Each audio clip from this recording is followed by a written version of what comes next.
are joined by a very special guest alert. Alexa, also a former Nintendo employee, joined the club There's a lot of former employees of Nintendo. We're going to be talking about all very interesting things about what you're doing in the games industry, but we're also going to be talking about how Nintendo manages this insane pressure from fans. The crushing pressure that you felt. Correct. You have lived through it. We have lived through it. We're going to have like a therapy session. We survived. Oh, I'm so excited. To like, we're going to have some like cathartic releasing. Yes. But Nintendo's, trauma bond. Exactly. Nintendo is going through this right now because obviously they're secretively planning for the launch of Switch 2. Yeah. And people inside the company are probably feeling the heat from everybody else outside the company giving them all that pressure. Yep. So they're reading those tweets too. They're reading those tweets too, exactly. They see everything. They see everything. Yeah. You've had an incredible career in the industry, I have to say. Yeah. Thank you. We'll talk about it in depth, but you worked at Polygon, GameSpot, and games. You had kind of a stretch in games media. Mm-hmm. Then you worked at Nintendo. Then you went into development. You worked on a Call of Duty game. Yeah. That is also a thing that I did. You're working we can talk on about that too. the Black Panther game that's been announced. That's incredible career. Yeah, it's been a time. I kind of can't, almost can't believe that I've had the trajectory that I've had, but we all come from somewhere, end up somewhere. It's a little weird, and when we talk about where I've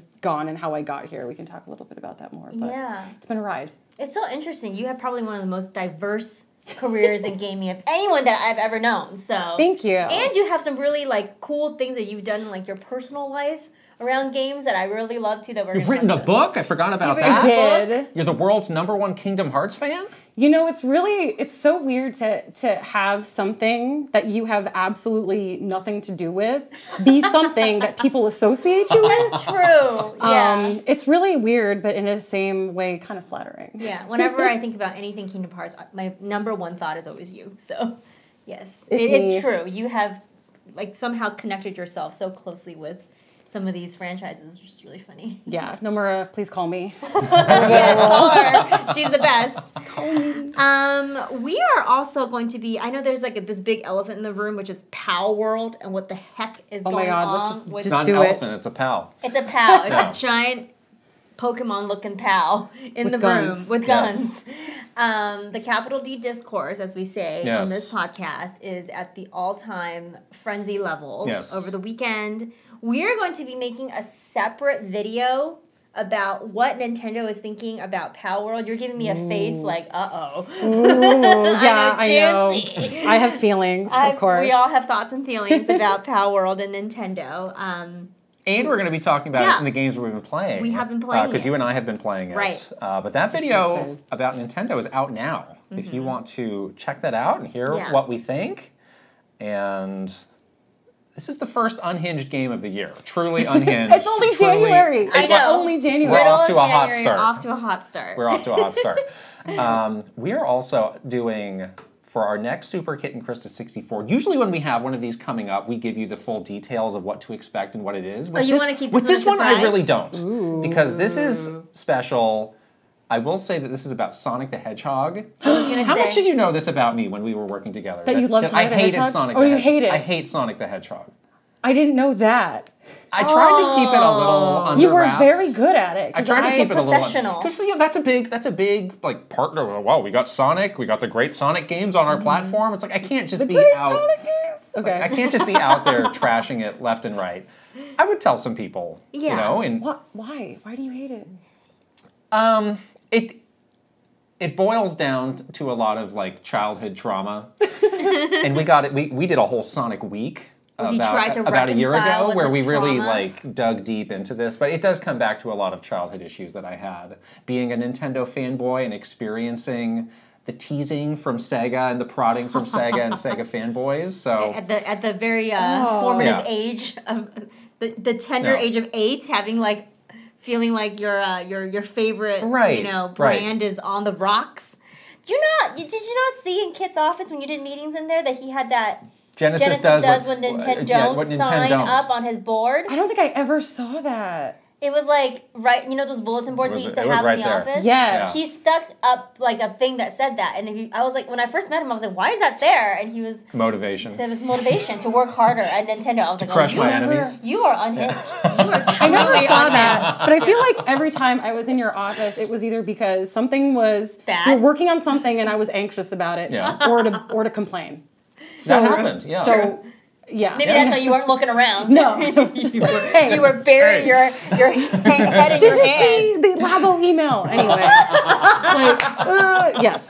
I feel like, yes. But I'm so sorry. We made what I would call a historical breakthrough about the history of the development of Sonic 2 that we're going to be exploring. We're going to be going on site to this historic... I don't want to say anymore. Because this was one of those things where it was like...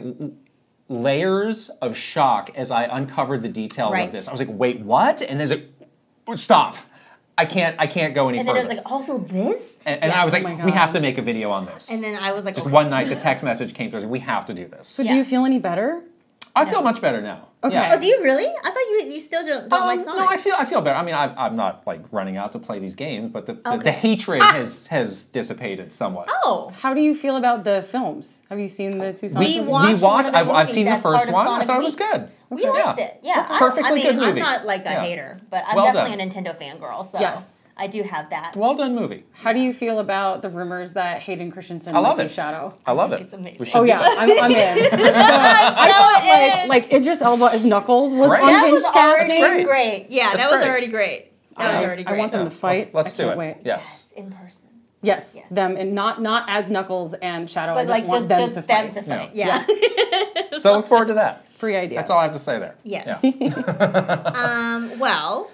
Shall we talk about Alexa? Yes, let's get into this great conversation with Alexa. But first, we do have a sponsor to shout out. This episode is sponsored by MeUndies. Thank you, MeUndies. So happy to welcome MeUndies as a new sponsor. Yes. And people know anything about us. We are experts on video games, yes, but we're also experts on something else. And butts. That something else is butts. Obviously, we do Butt of the Year around Game of the Year. We know a lot about butts. So, of course, we are very choosy about what we put on our own butts. It's very true. This is where MeUndies comes in. That's right. Let me let you in on a little secret. I'm wearing them right now. Oh. TMI. Maybe not. Very exciting. So they have undies for all shapes and sizes, cool prints and patterns. They're super comfortable and really high quality, well made. They also have loungewear and some other things as well, like hoodies, joggers, onesies, and more. So not just undies, which is exciting. I've been known to don some loungewear from time to time in my work from home days. Why not? Sure. I'm a onesie fan. I'm a fan of onesies. But yes, we got some of this in the mail, and I was immediately impressed with the quality. I was like, this is a very well-made set of underwear that I have right here. So I was impressed, and it's very comfortable for me to wear. Yes, I love it. Yeah, very good stuff. So, it's Valentine's Day. Give the gift that'll always have them thinking of you, and get 20% off your first order plus free shipping at MeUndies.com/KittenKrysta. That's MeUndies.com/KittenKrysta for 20% off plus free shipping. MeUndies, comfort from the outside in. We'll put the link right over here and also in the description below. And we're back. So let's start with the basics of just how did you get your career started in games? Oh God. Okay. So we're gonna go. Think way back. We're already there. Every time I'm asked this question, I'm like, are you asking me about dev or are you asking me about press? Because again, let's start with press. Okay. Yeah. Because that's how you came to us, which was obviously the high point of it. Right. Yes. Right. I think our first major interaction was I was interviewing the Fire Emblem. Exactly. Was it? Yes. Yeah. Was it Awakening or Fates? I think it was Fates. It's Fates. I think it was Fates. And you were PR staffing the meeting, and I asked some question. I was like, what was the question I asked? I was like, could you have a gay relationship in this game? And everyone was like, and they were looking at you, and you were just like, I was like, this is so great. I can't answer this for you. Very, very. Well, could you? I don't think so. Not in that one. No. But you could romance your siblings, which was like a whole nother thing. Anyway. I don't know that game.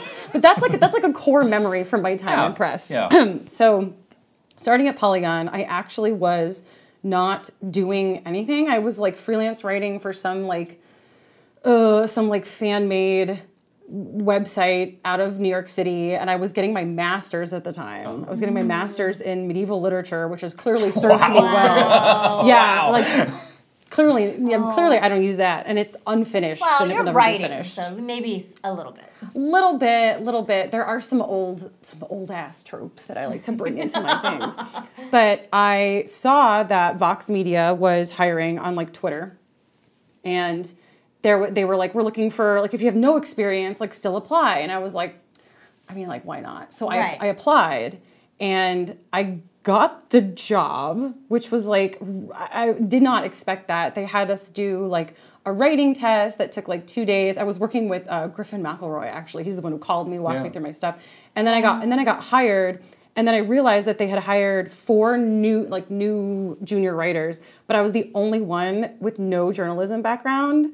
Oh, wow. There were 4 of us. They hired 2 guys and 2 girls, and one of them was like Sumit Sarkar, who's still there. He's still there. Love you, man. Miss you. And he's still there, but like we were in the same like starting class, and I was just like, so interesting. I am baby. I know nothing about journalism. I just kind of like pulled this out of thin air, and then I just ended up working there for like almost 3 years. Wow. GameSpot poached me, and I knew I wanted to move out here. And I was like, I kind of want to do more on camera stuff. I kind of want to work at a bigger company. And like full disclosure, Polygon did not pay well at the time. Mm-hmm. So I was like, you know what? I'm going to move to California, I'll try it out, go to GameSpot.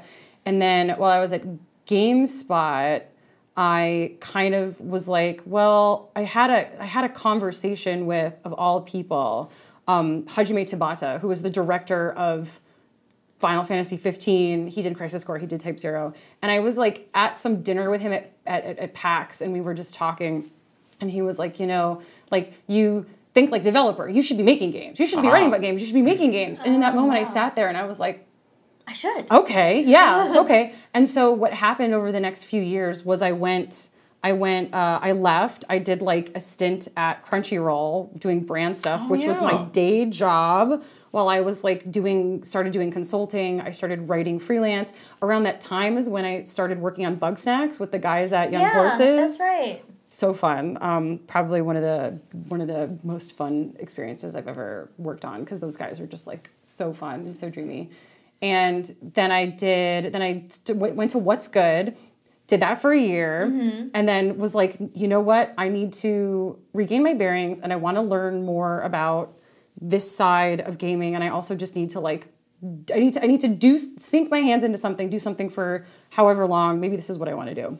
Because at the time I was getting a lot of like freelance writing gigs, but I wasn't quite sure if that's what I wanted to do. And what I was doing after many years of therapy, I've realized that I was running from the thing that I wanted to do, which was write, do creative work, stuff like that. So I was like, I was living with Camille at the time. Who was also a former Nintendo employee. She'll be on the podcast. We're working on getting her on. Yeah. Oh my God, please. Yeah, maybe we should get both of you back on. Yes. Oh, that was man. so fun. Oh man, we had. Okay, we'll talk about that later. We had some fun times. That was so much fun. Yeah. It was great. And it was like, I was living with her, and she was like, well, you know, like there's this opening on a social media team. And I was like, I can do that. And I applied. I went through your crazy interview process. Like you're still there. The crazy interview process. Yeah, it is insane. They made me an offer, and I was like, sure. So I was like, okay, I'm going to do this. I'm going to learn. It's going to be so cool. And I was also really curious about what Nintendo was like on the inside. Yeah, of course. And I did that for 11 months, which we'll talk about why when we get to that question. Oh, yeah. 11 months, exactly. You're like, nope. And then at that point, I was like, I need to stop running. I actually want to write. And as soon as I kind of like, I took a 3-month break from everything to kind of, again, get my bearings, think about things, and started getting, because people knew me, started getting freelance offers, like, hey, can you look at this? Can you come look at that? And I amassed this like giant pool of game credits that I will actually never have, because a bunch of those games got canceled. And we'll never see the light of day. Oh, that's too bad. There was this, it's happened to all of us, but there was this period of time between like 2019 and 2021 where a whole bunch of games because of the pandemic, but a whole bunch of games, and this was like across big studios, small studios, mostly in indie and AA, just funding got pulled, plugs got pulled, Right. and they were like, we just can't do anything with this. And like my NDAs and all of those will be up in like 3 years. So have me back in 3 years. Yeah, you'll write another book. Yeah, all these things that I worked on that never came out. But then in the beginning of 2021, I had a conversation with Stephen Rhodes, who at the time was the narrative lead at Sledgehammer Games. And he was like, hey, do you want to work on Call of Duty and then maybe other things? And I was like, okay, sure. So I did that, which was, I mean, working on Call of Duty is something. Different. I felt my body go disassociate now. Like don't. It's interesting. It's a really interesting franchise, and again, I'm talking about that. But then I got to another point where I was like, well, do I want to like go back to being a mercenary, or do I want to do something else? And I reconnected with Michael DePlatter, who was the creative director on the Shadow of Mordor, Shadow of War games. And one of my first big consulting gigs was Middle-earth Shadow of War. Oh. And so we were talking shit about the Rings of Power because we didn't like it because we're huge Tolkien fans and just didn't like some things about it. And he was like, oh, by the way, like we're hiring on this, we're working on our new game at our new studio. Do you know any like senior level narrative designers who are looking? And I was like, me. So now I'm working with Marvel. It's really cool. Yeah. Like it's super weird to be like, oh my God, I'm dating myself so hard right now. Like 12 years ago, I was like, I like playing video games and I don't really know what I want to do about it. To like, I'm working on one of the biggest IPs in the space and the crushing pressure is crushing me every day. It's like existential dread, but now with more paycheck. Yeah. Basically. It is a weird thing, like when you get to a point where your hobby becomes... Yes. Like I don't think people give enough credit to like what that pressure is like when your hobby is no longer your hobby and it becomes your job. And there is like certain trade-offs that has to happen when that happens. Yeah. And as much as like I think all of us have such a passion for video games and to be in this industry is like such a privilege. Yeah. It's also very much like you do have sometimes those thoughts like, man, if only I could just be a fan, you know? Yes. The release of that kind of pressure would be pretty great. Maybe one day when we're like ready to retire, we can feel that way, but... I'm never going to retire. You're never going to retire. I'm going to write until I die. You're like on your deathbed, you're still writing. Here's the script for Kingdom Hearts 8. Thanks. Now I can die. I did it. No, but like I feel you, like so many people. So I have a lot of, I almost use the term normie for, all of muggles, my friends that are outside the games industry are constantly are like, oh, like I went to TGAs in December, and when I went home for Christmas, they were like, oh my God, like we saw you taking photos with like these people, and like you were at the TGAs, and I'm like, yeah. And they were just like, well, what's it like? And I'm like, I was tired. I was tired.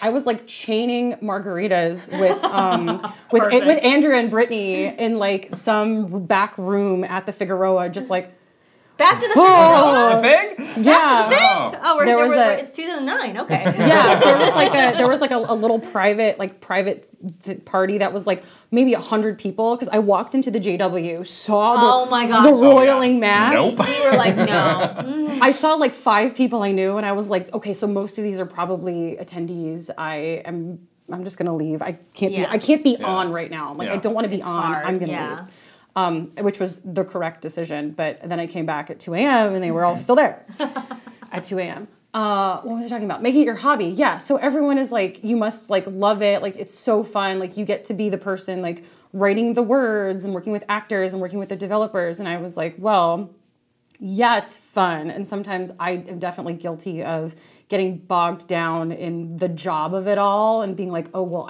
I chose to do this. This is what I like to do. Mm-hmm. But it is at the end of the day, like I turned the two things I love to do, playing video games and writing, into the thing that's making me money. Yeah. And it definitely comes with that, like, it comes with a price. That psychological, it becomes not pure anymore, right? Because you're not pure. just playing for fun or writing for fun. You got to do the work part of it too.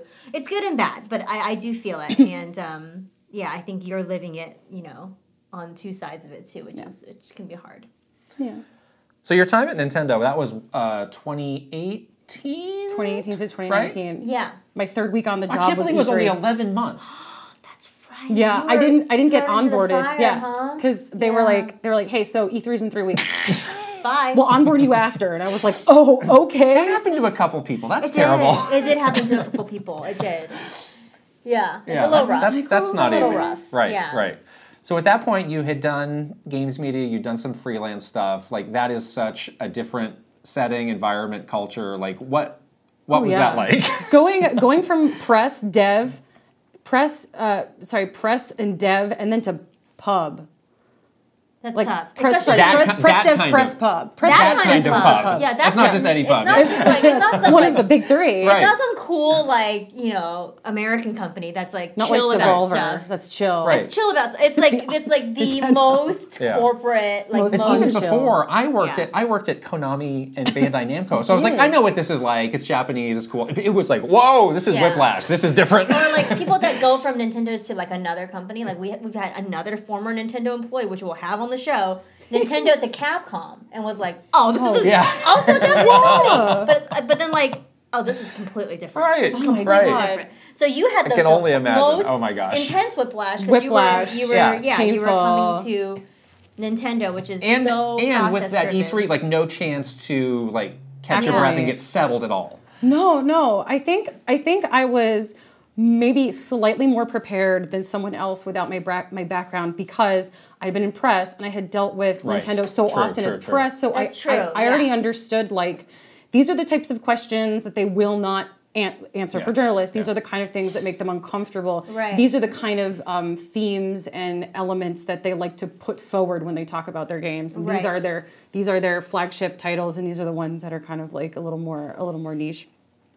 So I had a bit of an idea, but I don't think I was prepared for how like you said earlier, like the unchilledness of the unchilledness of it all. Yeah. And I think it's because when I was there in 2018, the internet was like really starting the internet. Yeah. And fandoms, like more companies were starting to pay attention to their fandoms and allow those fandoms to be in dialogue with them. Yeah, like a two-way conversation. Yeah, and I don't think Nintendo at that time has like warmed up to that two-way conversation. To this day. To this day they haven't, yeah. To this day. Maybe they'll never warm up to that, you know? Yeah, and like I just remember, this is probably a bad example, but I remember the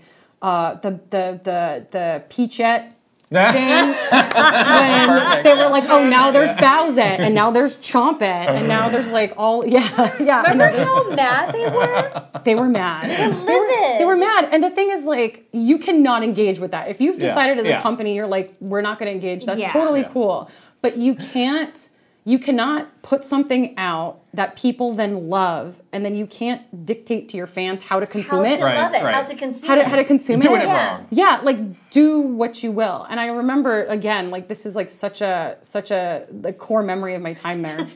So it's a great example. This is a very niche story, and I don't know if you guys remember this. So on the social media team, also like the Nintendo social media team of 2018, 2019, while I was there, like did not get enough credit for anything they were doing. I really think that they were trying their best. Like that was when Smash came out. Yeah. Oh my gosh, don't remind me of that. Three Houses PR started. Yeah. And like people were still riding the high of like Tears and Odyssey from the last year and trying to figure out how to get stuff together.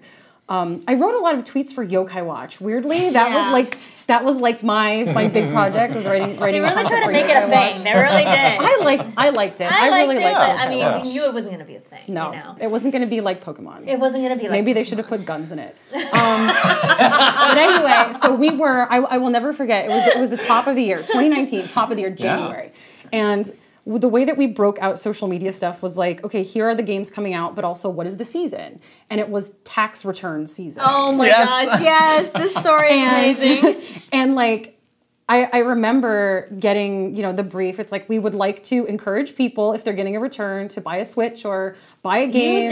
Use that money to buy our Nintendo stuff. Product. Yeah, and at the time, like, the Switch has been doing gangbusters. So it was like, we don't really need to tell people to buy a Nintendo Switch. Yeah. So I remember the guidelines were you cannot explicitly say use your money to go buy X or buy this. Like you can't use the word buy at all. And I was like, okay, so what are the assets we have? Clearly you must have some cute little assets. Can we Photoshop like, you know, some We have a Wario and a pile of money.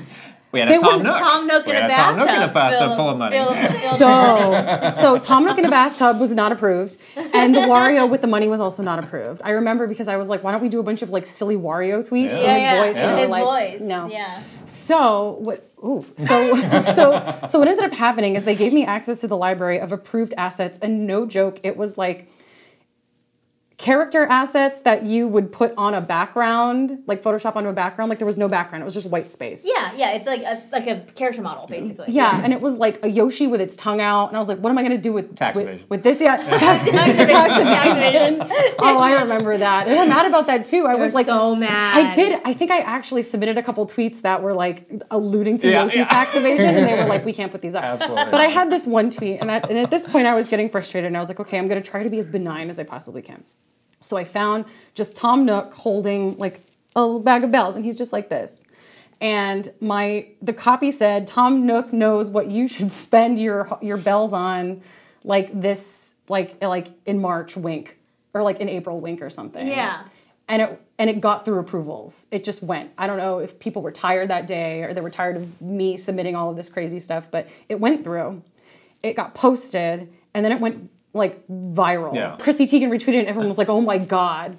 And the thing is, like, the official Nintendo accounts never played around with stuff. And so people were like, I think the reason it got so far too is because people looked at it and they were like acknowledging that Tom Nook is like a money grubbing scam artist. Yeah. Acknowledge, like, it was Nintendo acknowledging something that a fandom has really honed in on. And to them, it was like, oh my gosh, they heard us. Haha, this is so funny. Well, millions. And a couple days later, I guess an email had been received from somebody. By me. Yes, I got the email. Not from him. It was by me, yes. You received the email. From Japan. From Japan. And they were like, this is inappropriate. Yes. This is Tom Nook. Cannot use our IP to do this. I'm yada, like, yada. But this was my assignment. Yeah. Why do we have a whole campaign about the tax season? Why are we doing this? Right. This is tacky to begin with. Maybe don't do it. Yeah. And when you talked about approvals, it wasn't just like one person approving it. No, it was like a 20-person chain of design, legal, treehouse, our team, the highest echelons of our team, marketing, brand. Everyone. So everyone approved it. So you did everything right, and they were just nitpicky about things like this. But Japan was not part of that approval. Right. No, so it was new to them, and they were surprised. Right. It was fine. I fell on the sword. Whatever. Oh, you didn't do that for me. We ran a very clean team. We didn't have a lot of these issues, so it was like, fine, we can have one of these every now and then. It's not actually a big deal. No, but I remember that, and then also like because I was new or because no one else wanted it, the day I started, they were like, okay, you're working on Labo. Oh my goodness. And I was like, cool. It's a tough assignment. Cool. Yeah, but I was like, oh, this is like the new thing. And I know it wasn't really gaining a lot of traction. It was cool in the beginning. It was cool in the beginning. Again, I was living with... Was it though? Living with... You were the number one Labo hater. I knew from it was day going one. to fail because from day it was one. so dumb. I was like, this is the stupidest thing I've ever seen. I don't know why we have cool. It wasn't cool. It was cool. It was. Drinking the Kool-Aid, man. Well, okay, it was, but now I have a trauma response to it. Like, I walked into a friend's apartment 3 weeks ago. Did you see a cardboard thing? She had a new Labo set like under her TV. Did you vomit? I literally walked in and I went, "What is that? What is that?" And she's like, "It's like I've always wanted to try it." So my friend got me one, and I was just like, "Giant robot." No, it was the music. It was the the music. Okay. And she was like, "Yeah, what's wrong with it?" And I'm just like, again, like I had this like You're like backing out the door, like flashback. I had a That's So Raven style flashback where I was just like, oh my God. But at the time I was living with another Nintendo employee. Yeah, and she was the PR lead on Labo. She had been the PR lead on Labo prior to me starting. So those cardboard things had been everywhere, right? They were all over our apartment. We had a 2-bedroom apartment, like our kitchen table covered in them. The floors covered in them because she had to build all of those instruments for the Jimmy Fallon things. The Ariana Grande. Yes. So she built all of it, and I will never forget. I was somewhere else. I think I was away, or I was out doing something during that day, and this was before I had been hired at Nintendo. And she texted me, and she's like, "I made it to the airport. Please disregard the mess in the kitchen. I will just leave it. She was like, just leave it. I will get to it when I get back because she was flying to New York. And I come home and I was just like shocked. I was like, whoa. Like there was just like cardboard husks and pieces, and she had like clearly gotten frustrated and like just left a bunch like unbuilt. Because it was terrible. It was terrible. And I was just like, there's so many of them. And she had a dog, a single dog at the time. Moto. And I was babysitting him, my nephew. And he got really ill over the first 24 hours. And I was like... God. Did he throw up over the lavabo? Moto knew. Wait a minute. The dogs wait a minute. always know. He was going, like he was coughing. Oh, no. Yes. And he was coughing. And I was like, what happened? Are you okay? And so I'm like watching him and I'm like, Cam, like, do you need me to take him to the vet? Whatever. Sorry, Cam, blowing up this whole story right now. She's gonna need to respond to this later. Yes, she's gonna text me and be like, "Why'd you do that?" But in the middle of the night, I was watching him. He started like hacking, and he threw up a bunch of the little pipped cardboard. Yeah, like the little. But they were on the ground. Yeah. They were these little. They look like dog food. Yeah, like little dark pieces, and I'm like, maybe he thought they were kibble, and I don't know, but he threw them up and then he was fine. But I was just like, oh no. At least you know it's non-toxic. Yeah, but I was like, just garbage cardboard, but whatever. Yeah, and I was just like, I can't. $70 for, but whatever. So wasn't one of them like $90? Like our whole team became a 48-hour sweatshop for Labo Instruments. I had to do it too. Yes, all of us. All of us had to do it. We all did it for Jimmy Fallon. It was like Foxconn at the office. And then stupid Jimmy Fallon. And then we tried to do. They were like, we need to make social media for Labo. And you and I came up with this idea of doing like an ASMR video. Oh yeah, and they hated that too. They really hated that. But like, it was so like the sound of the it was a good video. It was great. Yeah, we did it. I think you guys used Hannah. Yeah, Hannah did the whole thing beginning to end. Little hands. Yeah, very soothing sounds. Yeah, it was beautiful. I thought it was beautiful. I thought we all did a great job. But I think the thing was like, if you put out, their reasoning was if you put this out, people will not want to buy it themselves because they can just watch it be done. And I'm like, they know that's the fun part. Putting it together, not actually playing it. Yeah. But I was like, I would argue, like, you know, when kids watch streamers, I have friends with young kids, and he watched someone streaming Slay the Princess, which is a really interesting game that came out last year. I saw that. Yeah, and he was like, I want to play it. I want to be the one to do all the things. Or like people building Legos. Yeah, like Nintendo has Lego sets. People build Lego sets, and you want to like you watch them and do a Lego like speed build, and you're like, oh, I kind of want to do that. It looks cool. They hated that. They were so mad. It made me really sad because I feel like it was such a neat idea. You do have like this high of when you like pitch an idea that you think it's cool. Here's a genius idea. Like, this is so genius, and you just get like the giant hand that hits you, and you feel it in your 10-minute response. In your soul. Yeah. You do. Let me tell you why you're a moron for 10 minutes. And then you just like, you feel the knockback, like, oh. Yeah. And you're like, am I an idiot? You're just sitting there unflinchingly. And you're like, no, I'm not an idiot. You have to like grapple with yourself. Like, I'm definitely not stupid. It's not me. Thank you for your response. It's them. It's the rules. It's not them. It's the rules. It's the rules. And the rules are the unbendable rules. The unbendable rules, and also the dictating how, like, I think they really, really want to control how their fandom consumes their stuff. And it's like, just let them, like, let people take your art. You made art, and now they're going off and they're making other art. Like, I think of, like, I went back to Tumblr for Tears of the Kingdom because I'm a big Sid Link shipper. So, but I was like, but people were like making these like, and again, like, okay, in that game, it wasn't subtext, it was text. He replaced a statue of his sister with a statue of the two of them together. It is text. Yona is a beard, it's text. I hated Yona, so I'm with you on this. Yes. I dislike her. She's terrible. Milquetoast, boring. Link, exciting, clearly have a connection. Like, yes. But I went back onto Tumblr because people were making like funny little like comics of like the three of theirs interactions where cute. It's like my boy I I want 2 boyfriends, and the boyfriends are boyfriends. And I'm like, oh, this is so funny. And I think about it, and I'm like, I wonder if over at Nintendo, knowing what I know from working there, if they're sitting out there looking at this being like, no, we clearly gave him a girlfriend. Like, it's so obvious. And I'm like, but is it though? Like, it seems like it's like maybe you kind of started to warm up to the idea, and then you were like, no, just kidding. He's totally side on it, totally straight.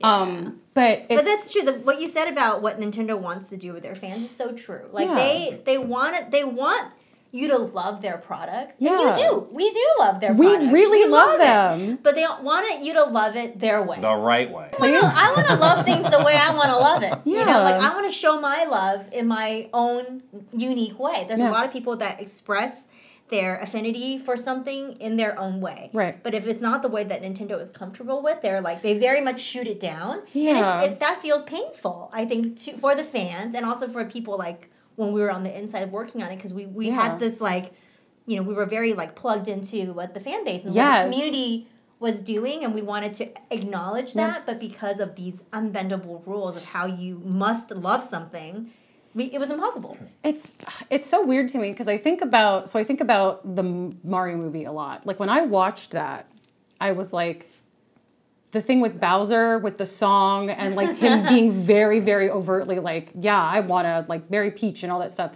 Yeah, okay, that's kind of text in the Mario games, like Super Mario Odyssey really, I think, kind of like ramped it up. Yeah. But the movie felt to me, with all like the jokes and all the other stuff, felt to me like Nintendo allowed someone to take their very heartfelt interpretation of how they consumed this, and I think that's why it got so popular. It feels like a love letter to the franchise more than it is, okay, here are all the beats we have to hit. And like some parts of that movie are like letting Donkey Kong do Seth Rogen's laugh, not my favorite part of that.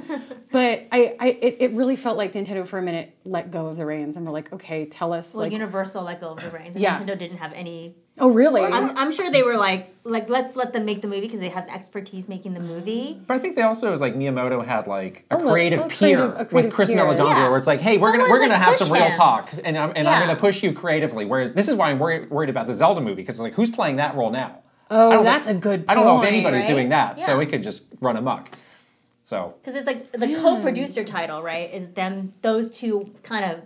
Yeah, like kind of almost like fighting it out in a creative way, but in a good way. Like you need to have that. And you could tell they really respected and liked each other a lot. So it's like, I will listen to you. I'm open to your ideas. And it sounds like Miyamoto was also like he seems like the kind of guy that cares about people, how they interpret and consume the stuff he makes. Like he's a very creative, dreamy guy. I'm sure that doesn't bother him. Right. So then my question is like, who is bothered by Bowsette is an extreme example because it's very sexual, and Nintendo is a family company. Yeah. That's true. But it's like who is super bothered by that, but also like who is it hurting? Because like I'm guaranteed like the 5-year-old who goes and see the Super Mario movie now, who are really excited about Mario, probably have no idea that kind of stuff exists. Right. So it's like let people. Just experience it. Just experience the way that they come into it, right? Yeah. And that was my biggest frustration as someone tasked with creating social content that they always wanted to go, they're like, make it go viral, make something big. It was like, well, we kind of have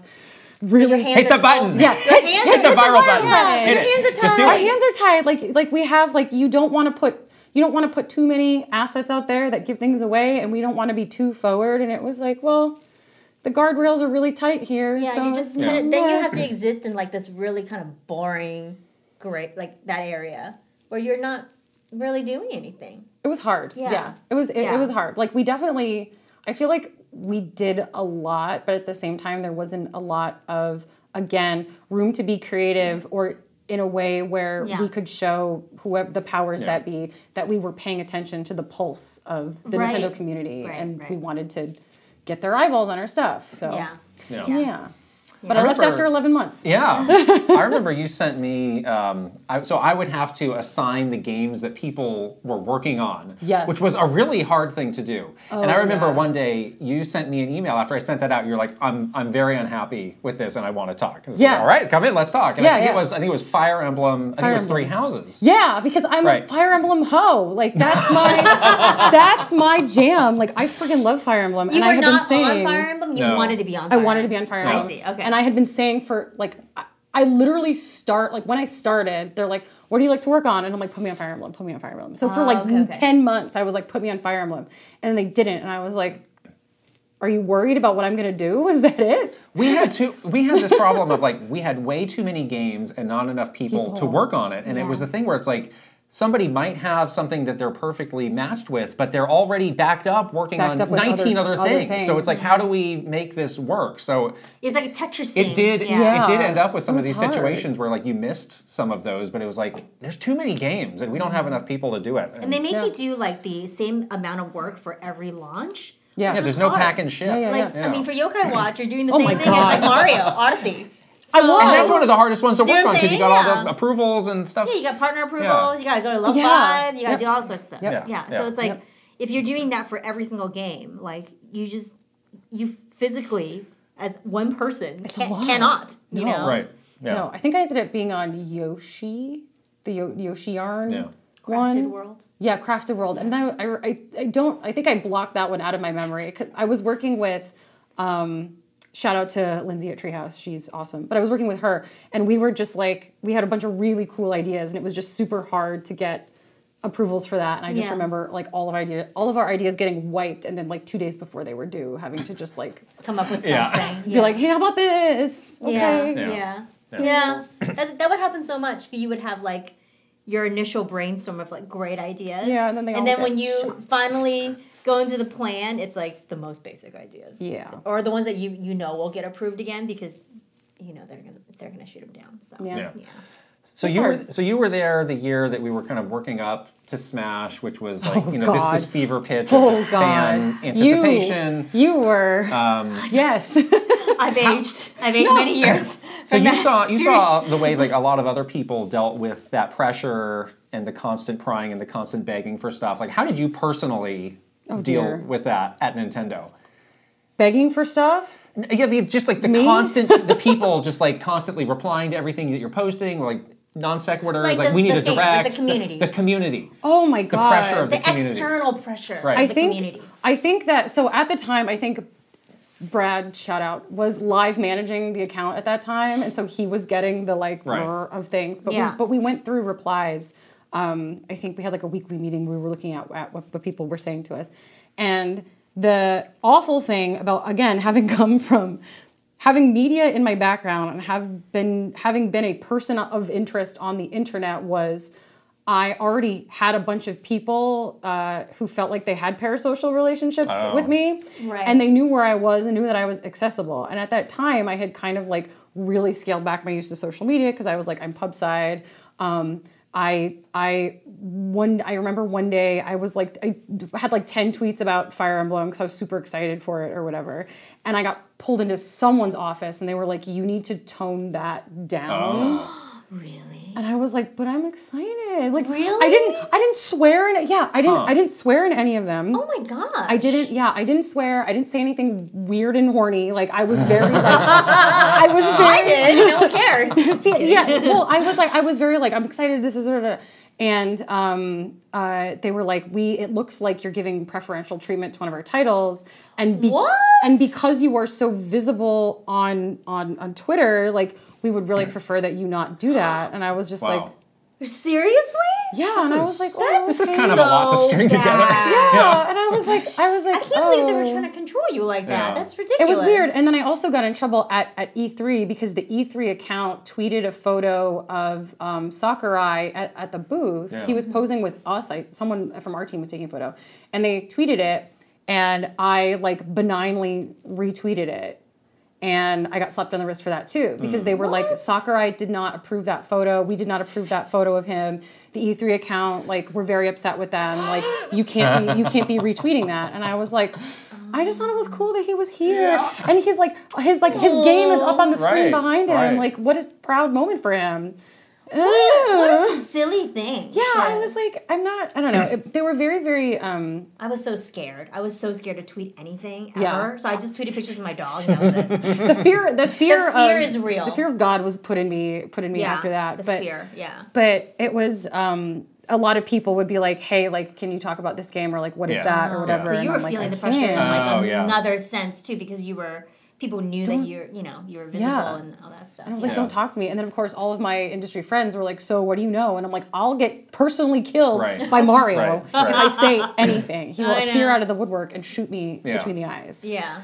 But it was like, seeing the sheer volume of what was coming in kind of made me feel bad for everyone on the front line. Because some of that stuff was like, nuts. Like a lot of people, and like I have definitely been guilty of this too at times in my life, can't separate the brand from the people and where the people are within the brand. Like, it's hard. Like, we can't put Waluigi in Smash. Like, it's not in our power. We can't make it happen. Please stop asking us. Like, it's not. Yeah, and we don't have any control over when the next direct is or when such and such a thing is happening. So like seeing that like just barrage day after day. It is pretty. It gets pretty hard. Yeah. A lot of people really struggle with that, and they did take it personally. Like I remember, and I think it was 2020, so it was after you left. Like we had done another round of like really heavy-handed legal action against the Smash community, which they like to do every now and then. Yeah.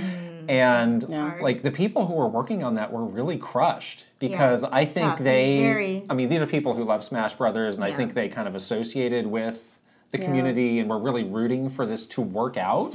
So for it not to work out and then for them to be on the receiving end of the angry comments was like this 1-2 blow that was just... It's hard to separate that from your own psyche. We had to have a meeting, and this was not something we had to do often. It was like, let's just get everything off our chest. Like, we don't have some goal in this meeting. It's like, we're just going to talk about this. Let's talk about how we're feeling. If you're feeling bad, let's talk about it. We'll help each other. I remember, too, like, around that time, you had even reached out to a lot of, like, the Nintendo HR teams about, like, what are some of the mental health services that you can provide our team, because people were going, I mean, it was also the pandemic, so that wasn't great. So we were already like in a shaky mental state, and then all this stuff was happening, and I think, a lot of people were taking it really personally, and it was getting kind of concerning, like, are people okay, like, truly, like, we're not mental health professionals, so is there, like, services available? And they were like, what?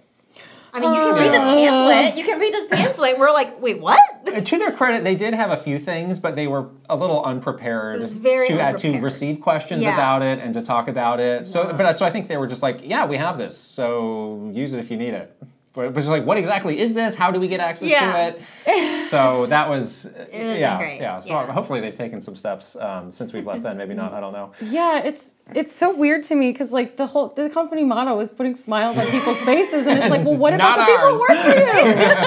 They don't count. We gotta do that. And again, I just think that's like that's all a symptom of like not being willing to like see your fandom communities for what they are. Like the internet, I think the internet has changed how we consume and react to media like forever. I just maybe think Nintendo's been a little slow on the reaction to that. Yeah, and they have their reasons. You know, they're obviously just vastly successful with Switch. Like they have these crazy, huge fan bases, install bases, people that buy their products. And, I do feel like they have this sense of like, well, we don't really need to do that much because people are buying it. What we're doing now is resulting in whatever 160 million install base. Yeah. Great. So it's like almost like positive reinforcement of something that is kind of what we were dealing with internally, where it was hard to fight that battle because they were like, well, if we're doing so well on the sales side, then why bother engaging with these communities? Obviously, what we're doing to control them to do whatever is working. So So I think from their perspective, they see that business side of it too, and that is their prerogative to continue doing that, you know, whether we like it or not as fans now, right? So it's so weird to me because like I think of like when after they're still popping up on my main feed, but Tears of the Kingdom came out and like every YouTuber has just put out like loads and loads of like, here's this piece of lore I found, like here's this, here's that, and just like completely like just stripping it and putting all of these stuff up. So you have these massive long tail ends for their games. So it's not like, I mean, I saw like a freaking like Mario Odyssey deep dive video hit my timeline like 2 weeks ago. What? People still have those Breath of the Wild videos that are like 35 things you still don't know about Breath of the Wild. I'm like, wow, it's been like 7 years, guys. Yeah, or like still don't know them? I mean, my favorite is watching the Naked and Afraid runs, where they don't put on clothes. Right. And We did that. We tried to do that. Yeah. They're my We didn't favorite. get far. They're my favorite. Yeah. And like someone. So the Mario video caught my attention because someone sent it to me because they were like, hey, they referenced your article from fandom about how you think Mario is dead. I remember that one, yeah. I remember that, And Cappy is animating his shambling corpse. And they were like, they referenced it in this video. It's like a Weekend at Bernie's situation. Yeah. And I was like, holy crap, that was 2017. Like people 7 years ago. People still talk about those things. People are still making like fan cuts of Super Mario Galaxy and stuff. So I mean, like, listen, let them do it. Listen to them. Like, maybe let that inform. Where I don't know. Like, try having a dialogue with them. Try. Yeah. Maybe I'm just a cold person. Like, I was kind of the opposite, where it's like I didn't take it personally, and I kind of like saw it as like, yeah, there is this separation. We're doing the best we can. Like, we're not going out of our way to put out, you know, content that you don't like. You'll eventually get a Nintendo Direct. Just chill out. So it was like, it kind of is what it is. Like, things are going fine. I didn't take it too personally, but yeah, a lot of people really did. And it wasn't limited to, I think, our team. I think our team got the brunt of it because we were in the front lines, like you say, like especially on the social media side. Like, you guys were always every day just reading those comments day in and day out, you know, which can be grating. But even people like outside of our team, like the Treehouse team, they're very connected to the product. Obviously, they feel a very like strong sense of like, I need this product to be shown in the best way. I need this game to like, I love this game because I've been working on it for 2 years. Like, I need this to be good. And when they saw stuff, you know, on social media, like, it would get to them too. Yeah, they would send like random, you know, reset era posts. Like, what do you think of this? What's going on here? What do we do? Where did you? It's like, well, are you just cruising online every day? Stop Googling Yes. it. Stop Googling it. Get back to work. It's like the WebMD when you Google yourself. Oh my God. Yes, now we all are going to die. Like, oh my God. WebMD, but for like game publishers. Don't do it, guys. Oh my God, that would be awful. No, we would never survive it. We can't. Don't do it. Yeah, it's bad. But that's what was happening. I think we had hired out like an entire PR team to just constantly Google us for like days on end and be like, this is what people are saying. Yeah. Sentiment report. I don't want to see that. I don't want to see that. So, which had the more high pressure fandom to deal with? Nintendo or Call of Duty? Oh, Jesus Christ! Because those are obviously very different, but they have very pressure cookers in their own way. Yeah. Oh God. Okay, Which so is different. The thing about the Nintendo fandom is no one was ever mad at me for just being a woman and existing. And when we started doing PR for Vanguard, so Vanguard was unique in that we had this really interesting writing team because they wanted to, again, it was a World War II story and they wanted to make it really pop. We had a lot of really high profile actors. We had Dominic Monaghan played like a Nazi. Laura Bailey was in it. Derek Phillips from Friday Night Lights was in it. Simon Quarterman, who was in Westworld. Like, we had this all-star cast and there was a lot of pressure to make a campaign that was really really good. And then also in our multiplayer, we had very diverse characters. Like, for the first time ever, we had a multiplayer team that had 2 women on it instead of just 1 or 0. And that was like revolutionary. And of course, people hated it. But PR started rolling out for this, and we had there were 4 women writing on it. We had the first 2 writers of color on Call of Duty, Tochi Nobuchi and Matthew Musi. Like, we had this really, really incredible team. And we did this like big multiplayer reveal. They like rented, actually I think it was on this street. They rented out like like one of the studios, and they set up like some kind of like World War II era scene, and they filmed us talking about like all the different departments talking about multiplayer. And they had some of the writers in, and we were talking about writing for this game. And immediately, like that thing hits the internet. There are 2 women, me and another one sitting there, and the internet is just like, why? Yeah. The comments of like, this game's gonna suck, this game looks awful, it's because you have women on it. For the first time since I was in media, I was getting comments about how I looked again, and I was like, oh, this old chestnut, like cool. But then the game came out, and the game did not sell well for 2 reasons, and it's one because all that Bobby Kotick stuff came out, the lawsuit stuff with Blizzard came out that year.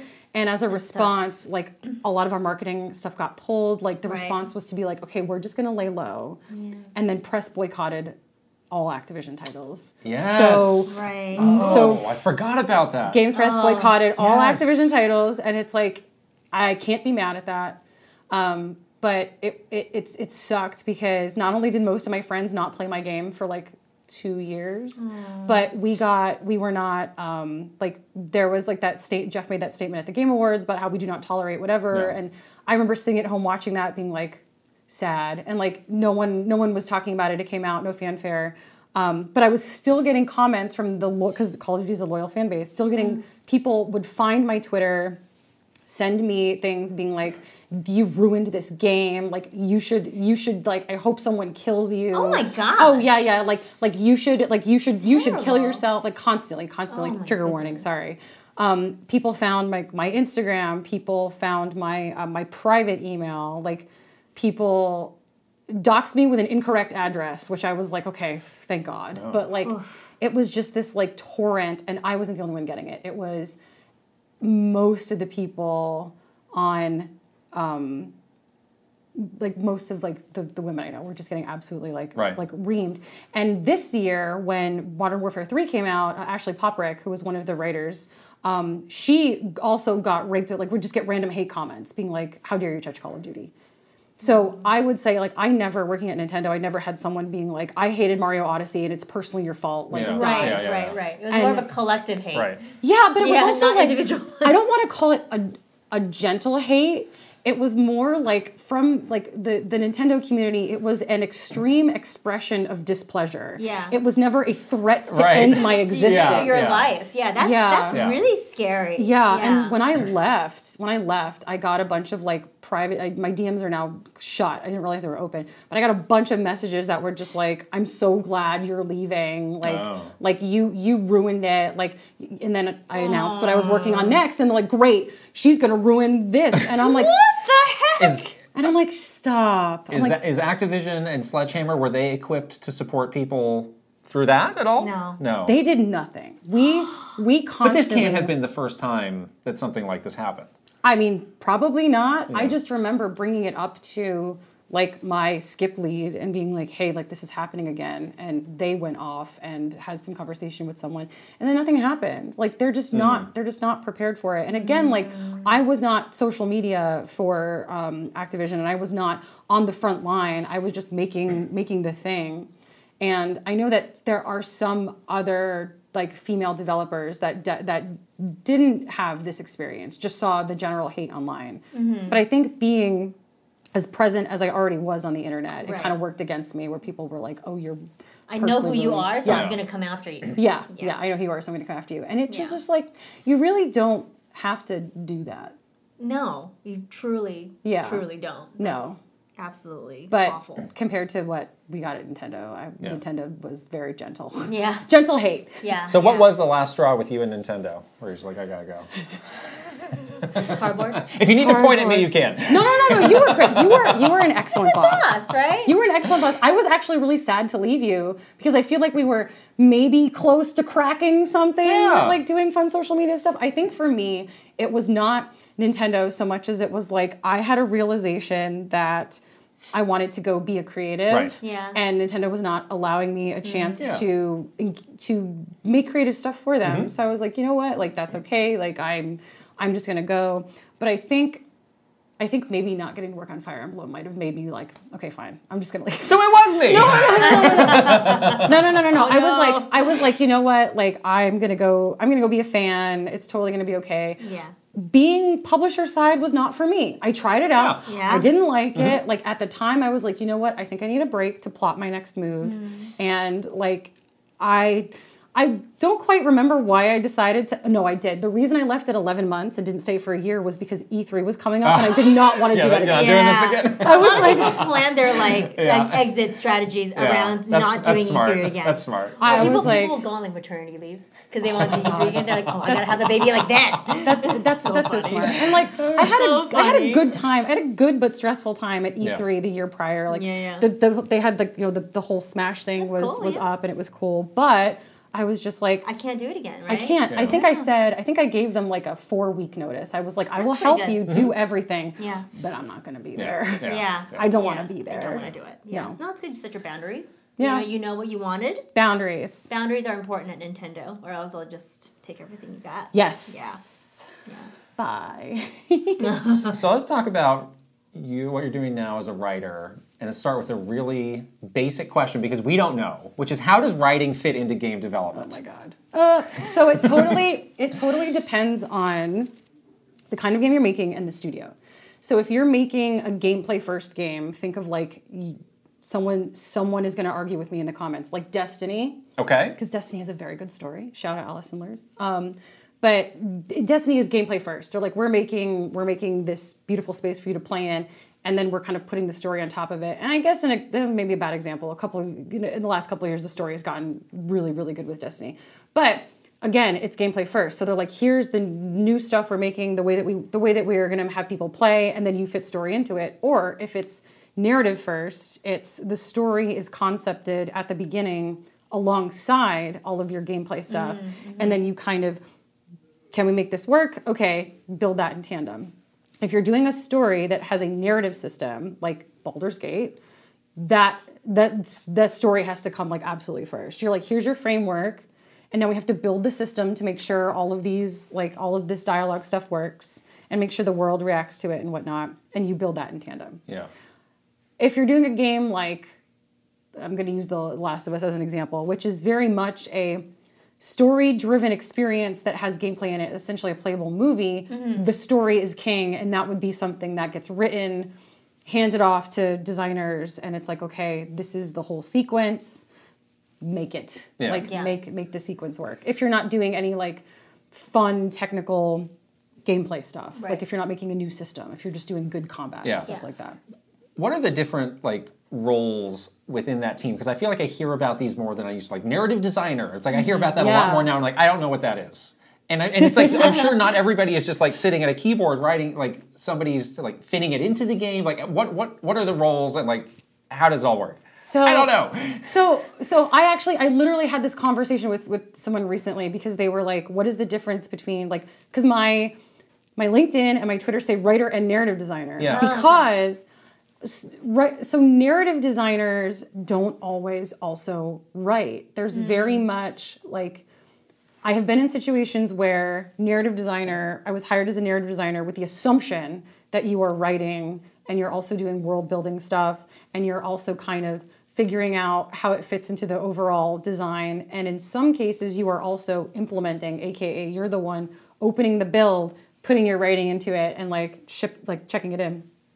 But I've also been in situations where people are hired as a narrative designer and it's like, oh, I don't write. I am just designing the system and implementing. And to me, that latter definition doesn't really work anymore because now we have these things called technical narrative designers and narrative systems designers. Oh, wow. Who are technical. They are hands in the build. They are writing code, like doing all the mechanics behind the scene. So, but writers typically don't do any mechanical things. Like they don't touch the build typically. Yeah. But I do know friends at studios who are titled writer, and they are because the studio is small. It's AA. It's indie. It's whatever. My job is that weird nebulous in between where I am doing a ton of writing and doing like the world building stuff with the rest of our writing team. But I can also take my work, physically put it into the engine, send it off, and then the cool thing about being able to do that is that you can QA your own work live. So I can actually watch it happening and be like, I don't like this line. This doesn't look right. Seeing it get played out, so I'm going to change it depending on where you are in development. You are scripting stuff, like legit dialogue, writing dialogue, like doing character stuff, like and again, as a writer, sometimes you're also writing all the UI text. So like I think of a recent game that came out, the Final Fantasy 16, because it has loads and loads of UI stuff and that awesome active time lore system. It does. Their writers were also writing all of that. Like that's stuff that you have to write as well. So I'm doing all of that, and it's not like that at every studio too. So if someone's a narrative designer, a good question to ask them is like, do you also write, or are you doing the technical thing? Because again, studio to studio, it's different. Like EA's definition of a narrative designer is technical, but I'm doing both, which is confusing for many people, including myself. But at other studios, it's like, oh, the narrative designer is the person doing everything, and they require you. If you're going to be a game writer, hot tip, you are required to know how to use tools. Yeah, I was going to say, I bet there's a lot of people like, I'm a great writer, I want to write for games, but it's like, oh, the actual game development stuff? Like, I've never done that before. Yeah. Like, that seems like a big hurdle. Yeah, go to honestly, go to Udemy, pay $15 for an Unreal Engine 5 course, learn how to use blueprints, you can be a game writer. And then that's what you're using to like basically map out all the writing stuff and putting it into the game engine. Yes, if you're most companies are using Unreal Engine 5 now, or whoever's still using Unity, get a Unity course as well.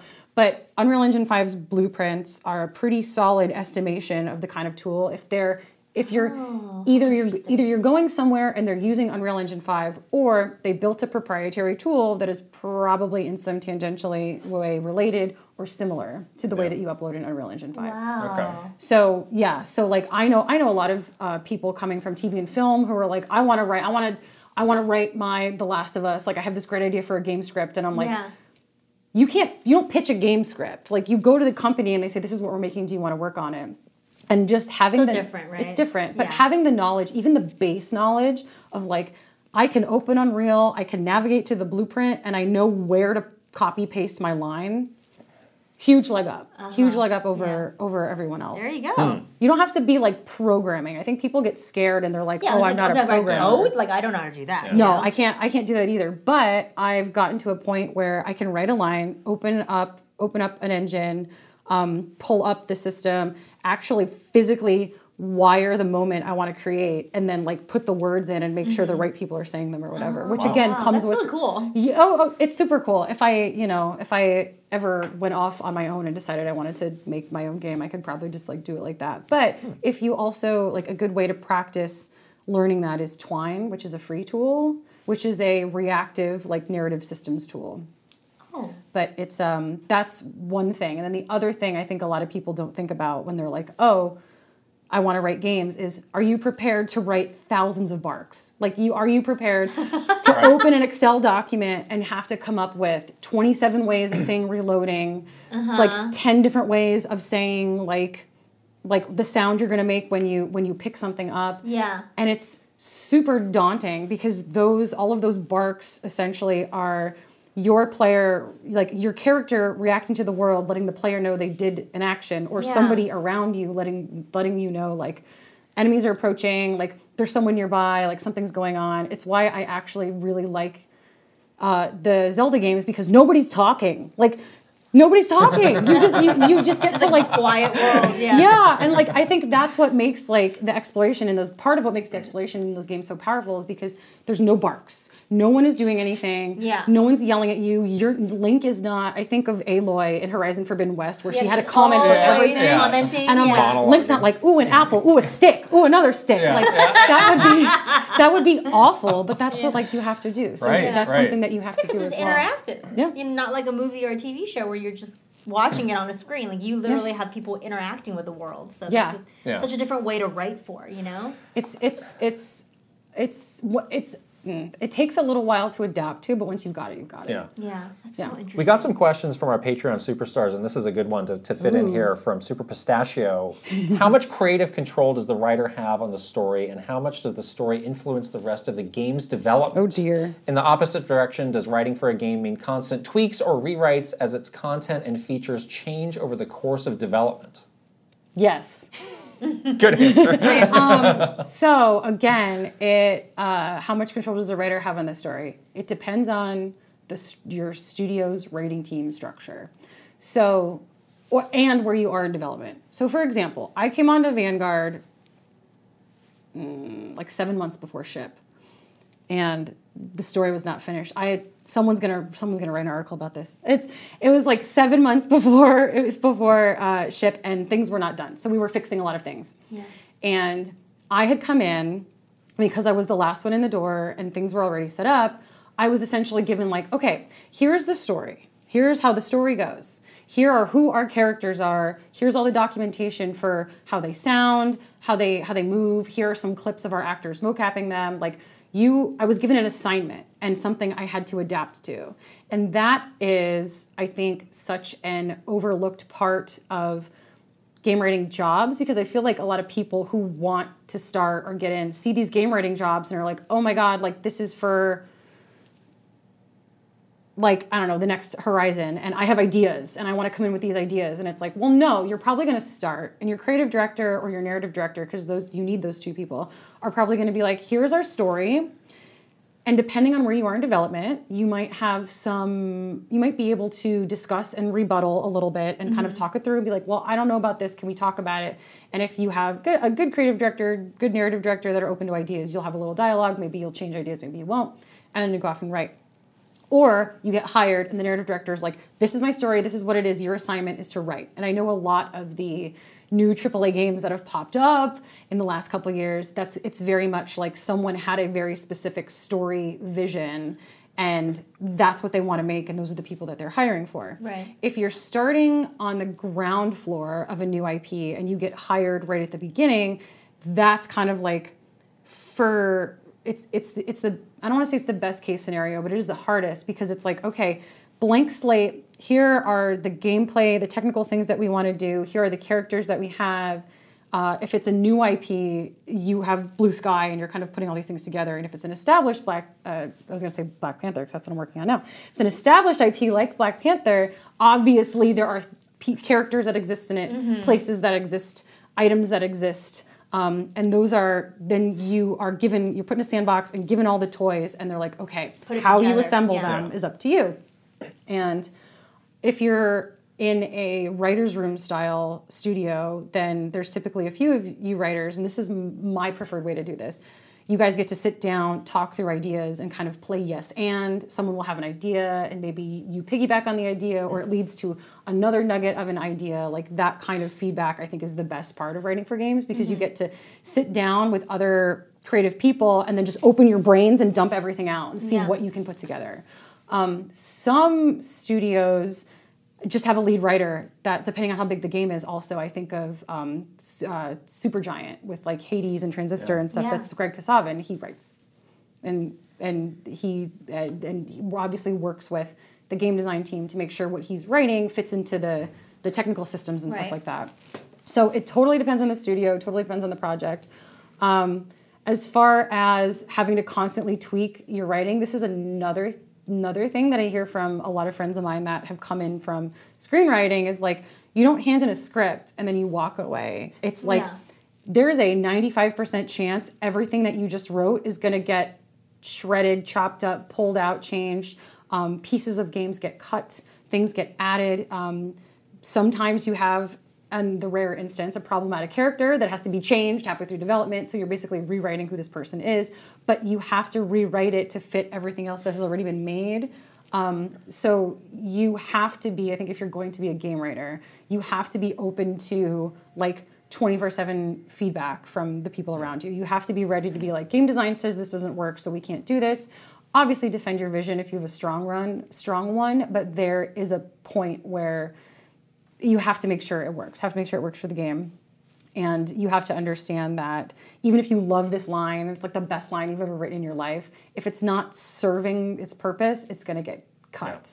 Like things are always changing. Can't be too precious about it then, huh? No, you can't. You cannot be precious about it, which is fine. Like good ideas never die. They just go somewhere for later. And like I definitely have a graveyard of like zingy one-liners and ideas that like didn't make it into anything that I have held on to, being like, this is my well. One day can I pull something out and like put it in it. So it's kind of like, again, depends on the people you're with, but you also, in all of these instances, just can't be precious. Yeah. Let's keep going with these questions. VGM Life, going back to Nintendo, one thing I was curious about was if there's a company attitude about your transition into Nintendo. Krysta was a lifer, Kit came from a third party, Alexa came from media. Did people treat each of you differently based on how you came to work for Nintendo? What about you? Me? Since I was there for so long, I kind of grew my career grew alongside the company. So I think it was okay. I think my problem was a little different where I was like I started at such an entry-level position to get promoted and to grow my career was tough because I think, it's just hard for people to see you as something different, even though you're doing it. It was like, I think in some of our higher ups' eyes, I was never like the senior manager of influencer. I was just like an admin still. Like that kind of mental shift was challenging for some people. But yeah, it was different for me because I was just there. So yeah, I don't know. If anyone had a problem with me coming from media, no one said anything to me. Do you know? No, I think people like that. Do you know? I think people are like, it's nice to get, a fresh perspective, somebody who's very plugged in, somebody who's super knowledgeable about the industry. Yeah. So it was mostly like positive. Right. Like, this is a good thing for us to get some fresh thinking. And there were some other people that came in from media. Yeah, that became more in Treehouse. Treehouse had a number of people. Billy Berghammer. Billy Berghammer. Yeah. So it wasn't like, an unthinkable thing to have happened. Yeah. But yeah, I mean, we certainly didn't. I was excited to have someone, that was very plugged into, I think, like, just the industry at large. You had such an interesting background, and I thought it was great. So yeah, I think there's a lot of companies out there love hiring former media, especially for like PR, communications, stuff like that. Yeah. Because again, you are plugged in and you kind of know what's going on, and you already know, like you like the first step to training for PR is like not so bad. Yeah. So I think that's a pretty common, I don't want to say, the pretty common transition out of games media. Yeah, into, that's a path that a lot of games media pursue as well. Yeah. I think the one thing that I just felt for you is like, as you were making that transition, I just knew it was going to be hard for you. It was. And it was hard for you. It was hard. I was watching you like grapple with it and go through it. And I know like there's only so much you can do to help somebody. It's like, you're there. If you want to talk, I'm here. But only you can go through it. Yeah. I agree. And I just, as you were coming, I'm like, oh man, she's going to be in for it. It's going to be. Oh, yeah. I know Nintendo has no chill, so it's going to be terrible for you to make that. It's going to be hard. It's going to be painful. Yeah. So just like knowing someone's going to come in and be in pain, you're like, yeah, okay. She's going to do it. But it's going to be hard. She's going to eventually get through it, but it will be very difficult. It did make me stronger. It did hone me into an even harder individual than I was prior to going in. Yeah. But it also gave me a really strong, I think, then going into dev side. You have thick skin now. I do. Right? Like I can take no's and feedback and criticism, even like the most bad-natured criticism, and just be like, roll off. You can't hurt me. I worked at Nintendo. Yeah, exactly. I think we share that. Yeah, that's why people are like, oh, don't you get upset about these YouTube comments? Like, no. YouTube comments? No, actually. That's funny. No, actually. I don't care. Like, honestly, like you have like this armor now, right? Yeah. Like, who cares? Who cares? Have I told you about Tom Nook and taxes? Yeah, for real. I'm going to be telling that story on my deathbed. You're going to be writing and telling a Tom Nook story. Kingdom Hearts 10, yes. Yeah. We have one more question from Kyle LaBeouf. What are your opinions on the relationship between gaming developers and publishers and the gaming press? Oh my God. Unveil the conspiracy right now. So the thing is, here's the fun thing is, the secret is there is no conspiracy. But I feel like people really want that. They want there to be a conspiracy. And I think you gotta pay off those really want that. media to give you the 10 out of 10 Metacritic, huh? No, but there is no conspiracy. But I think the weird thing that the games industry has that other industries don't have is like treat our press like people. We're like and because of the interactive nature of games and the feedback loop of playing a game, we kind of entered that feedback loop with the people who cover us as well, which like I think is okay. Again, there is no conspiracy. Like, so long as you're not, out there like being rude and acting a fool and showing up to these events and expecting to like be treated like royalty, like I think it's fine. But also like the people that are still in media, in the year of Luigi 2024. The year of our Luigi Lord. The year of our Luigi Lord 2024 are the people who love it and the people who genuinely like get some joy out of it. And like, I'm not gonna, ick someone for that being what they do. And also like, I don't know any media, like media are not in my inbox every day being like, tell me about the game, I'll give you money. Like they don't. They know to not ask me. Right. They're not gonna, they know. Yeah. I feel like games industry is also small. Like our industry is small. It's small. So I think a lot of people know like if you mess up and you're not a nice person or you're a shady person or whatever, like, you can't really get very far. So people are unwilling, on both sides, I think on the dev side and on the media side or whatever, like, people are unwilling to, like, stake their reputation because they will not be able to, like, slide into the bushes like Homer, Like, you can't... Yeah, you can't just disappear. You can't disappear because the industry's too small and you will be blacklisted forever. So I kind of feel like that is kind of keeping people... in check? Keeping people honest. Yeah, exactly. Also, like, I had this conversation. I did the Script Lock podcast with the Max and Nick Folkman in December with Ben Starr, who was the voice actor from your new friend. My new best friend. Oh, he's great. I love him. He's gonna watch this. Hi. Hi, Ben. But we were talking about how as adults, like as kids, we were those weird kids that played video games, were into really specific things, and maybe didn't have a lot of friends growing up. To talk to because we were, again, the weird kids. I was the girl who played video games in the middle of nowhere, Connecticut. Nobody wanted to be my friend.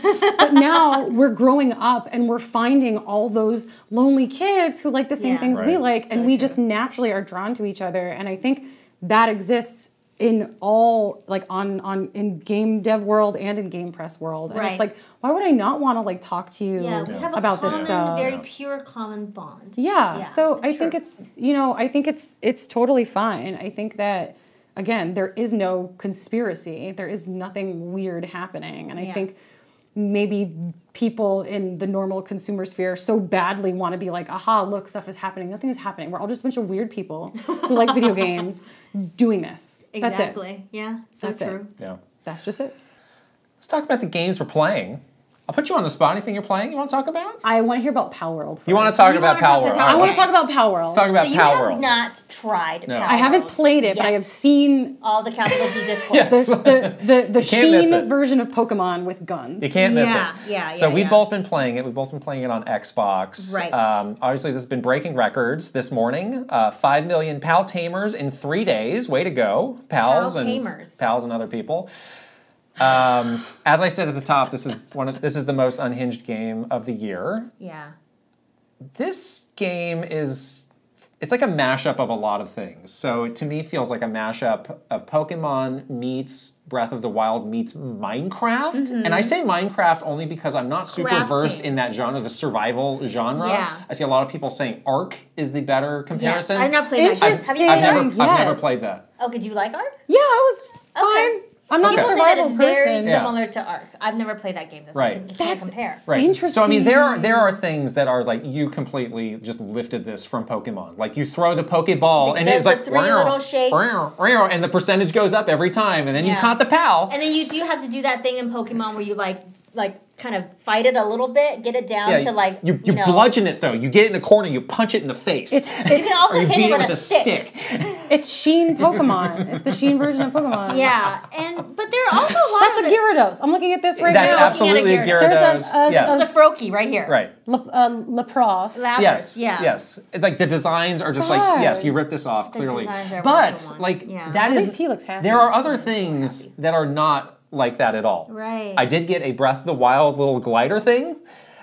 which is obviously like that. Like some of the sounds it makes when you get to new areas are like the Breath of the Wild little piano runs. Piano run, yeah. But at its heart, my God. it is a survival game where like I had to build a base, I had to build a house for my pals to live in. I built a bed that they live in, and now they're like harvesting rocks and trees and stuff for me. Right. Oh my God. So it is more. There's a lot of crafting involved. You gotta craft your own weapons. You eventually craft the gun. No. I have not gotten a gun yet, but eventually, you have to. So there is a lot more to this than I think I thought of. Like, oh, this is just a straight Pokemon ripoff. Yes, there's a lot that's ripping off Pokemon, but there's a lot that is beyond that too. It is. They're ripping off a lot of games. Yeah, it's a little janky because it's an early access. It's in early access. So it does not look good. The game does not know. So I always have to invert my y-axis. I'm one of those people, and immediately I go into the game, I invert it, and it doesn't work. And I'm like, what's the deal here? They got confused about the X and the Y axis. So to invert the Y axis, I had to invert the X axis because that's what they think it is. I'm serious. Oh my God. You know that this is happening because people want a Pokemon game like this. That's what a lot of people are saying. Right. Yeah. It's like they want sort of this monster catcher kind of game, but with these other elements. They want a Pokemon game that does more. They want Monster Hunter. It's like if I outgrew Pokemon, this is the kind of game I would want. Where it's like there's more mechanics to it. It feels a bit more modern. There's got this multiplayer aspect. It's not rooted in a Game Boy, game mechanics, that sort of thing. Mm-hmm. Yeah. So, oh my God. I think there's a lot of reasons why it's been this big hit, and I think like that's one of it. I think just like the phrase like Pokemon with guns is like, wait, I have to check this out. They're very I have to see this with my own eyes. Yeah, it's very clever the way that they did the marketing because they do very blatantly on these kinds of images that we're looking at right now. Like they have little PAL models that look like Pokemon. Yeah. They're not shying away from the comparison, obviously. People are saying it for them. They're not saying Pokemon with guns, but they're clearly going for that type of like derivative marketing or whatever you want to call it. They're leaning in. They are. But it's clever because that's actually not the core game mechanic. Like a Pokemon game and this game mechanic is not the same. Yeah. So once you get into it, you're kind of like, what? But then you're into it. I mean, the game is fun. Like I do have to give the game credit. It's fun to play, and it part of it comes from that just weird mashup of like survival meets Pokemon meets just like the big exploration of Breath of the Wild. So I have found myself just like playing it over the last few nights, and I thought, well, maybe I'll check this out for a little bit so I can be knowledgeable about it. Like I'll spend the whole night playing it. I'm like, there is something. It kind of sucks you in. There is something that's entertaining about it. Isn't it like it's AI art? Well, that's what people are trying to find out now. Is like where did these designs come from? Because the company does have. I think they have another game where they did dabble in AI. I was on the developer's website and I was like reading up on like the founder, and it was like he may have been involved in something crypto adjacent for a while. Oh my God. I don't know. Shady. And then there's another person that came out, like these are actual like game designers. They basically copied, or like they were comparing the 3D models to the 3D models in Pokemon, because that is where you can, I think, assert plagiarism. Right? And I don't know, some of those 3D models. Yeah, so I mean, whether it's AI or not, like they're clearly just like lifting a lot of these designs. Yeah. And I don't know if you can argue, like Nintendo hasn't done any legal action. I'm sure they've been looking closely at what they can do. They're trying to figure out, if they can. Can you say this is a parody and therefore it's exempt? Like what exactly? And also the gameplay is so different. What exactly so is that where you? Yeah. How have they dodged this bomb falling on them for this long? I don't know, but clearly there's something. Yeah. But also, like, when are they gonna make a survival like Pokemon game? Right. When are they gonna change up the Pokemon formula? Right. Yeah. Throw me in the wilderness with nothing but a frickin' Charmander and a stick and my wits. Let's go. Yeah, that's the other thing that this has like been enlightening to see is like I think Pokemon has been very slow to evolve, and people have their reasons for like why they can't do that. But this shows like. No, it is possible to make a big, open, Pokemon-ish game. Like, there's no... People can do this. It's not an impossible thing to do. Yeah, exactly. And obviously, Game Freak has their reasons. There's a hunger for it, too, clearly. An adult Pokemon? Oh my God. I want to be a 35-year-old trainer, like coming back to the ring for like one more. Right, with a machine gun. Yeah. With with my gun, like coming back in. Yeah, you're a hardened trainer. Life has done a thing on you and your Pokemon. Yeah, I think about Arceus, which had like some really dark moments. Arceus. Like when they at the end. At the end, but then when you essentially like have to, it's a biblical allegory, that whole thing, which is nuts. But like the scene where they like perp walk you out of the town. Yes, that was like so traumatizing. I was very surprised by that. Yeah. But like I was like, loved it. I have not. You talk about growing out of Pokemon. Like that game came out in 2020. They came out like 2020. Yeah, 2 years ago. Yeah. And I put like 150 hours into it. Like you don't have to outgrow it. Yeah, that was our favorite. Give me a gun. Recent Pokemon game That was our too. favorite one because I did not really vibe with Scarlet and Violet. Neither did I. Yeah. No vibes. So I kind of want them to like. It would be great if This inspires them to like change it up. Yeah. You know? Yeah, not do this, but they can change it up. I think if it causes a conversation to happen about like, hey, we don't have to rest on these laurels. We can do something different. Let me craft. Yeah. Give me a gun. Right. Let's go. Right. Yeah, let's go. So how far have you gotten? Not super far. I got to the second like base thing. Yeah. Have you been to the first kind of like big boss area? No. Because you go to like this giant tower far away. You have to work your way out there. Yeah, I did. And then you go into this kind of, it's basically like a gym trainer. Okay, I did not do that. There's this cute anime girl who has, the Pokemon and you fight them. I'm still weak. And I got trounced. Like I was not ready. Yeah, I don't think my team of like lambs is not gonna be good. I only have like the You need to get some better pals. lookalike. This one? No. You need to get the Gyarados. I literally just have like a lamb and a cat, and it's not cute. I mean, they're very cute, but they're not the Pidgey problem. It's the Pidgey problem. I got the one that looks like Xerneas, the big like deer with the giant antlers. I haven't gotten that one. With the prism colored deer. Yeah, I'm gonna have to play this now. Yeah, I we don't know the names of these, but we're just saying the name of Pokemon names. So I mean, these numbers I think these are mostly PC numbers. I wonder what it's like on Xbox, but like, this is a good coup for Xbox to get this game. Like, yes, it is. It can't. Every game on Game Pass can't be this thing that you paid like $1 billion for. Like, right. Also, like Xbox really flubbed with not grabbing Baldur's Gate. Like they really need to. Yes. They need to. This is the correction to catch that. up a little bit on with the trendy game. Exactly. Right. Yeah. And if this is early access, like again, like I can only imagine how this will get refined if it's. Yeah. Hopefully, I mean, I've heard this dev has like a sort of reputation of kind of leaving games behind and things like that, but this is taken off. I can't do it now, yeah. So hopefully they will will continue to keep it going. Well, I was on their site. I did see another game that they're working on, which looks very much like a Silk Song, or what's that based on? Hollow Knight. Hollow Knight. It looked extremely Hollow Knight. Oh man. So this is what happens when calling out all my fellow devs. This is what happens when you leave like you put this stuff out and then you leave that vacuum. Someone will come in, right? Yeah, and people are going to fill those gaps. Yeah, they're going to see an opportunity. That's the way, though. Right, and now again, everyone and their mom can open Unreal and make something now. More people are learning it. More people are doing it. Right. Yeah, and I've seen people saying like, oh, they're just using the default Unreal run animation or just so what? And it's like, I don't know that. I'm not a game. Matter I don't at know. all. Yeah, it doesn't matter. I think this game is it fun? Yes. I think this game looks pretty nice, honestly. Yeah. They probably don't have budget to mocap someone running. And they don't need to. No, they don't. They can use like those sort of plug and play assets. They're there for a reason. They're doing that because they know that is not what is going to sell people on this game. Yep. It is interesting that there's all this like energy around this game, and yet like on mobile it's just like lousy with all of these rip-offs too.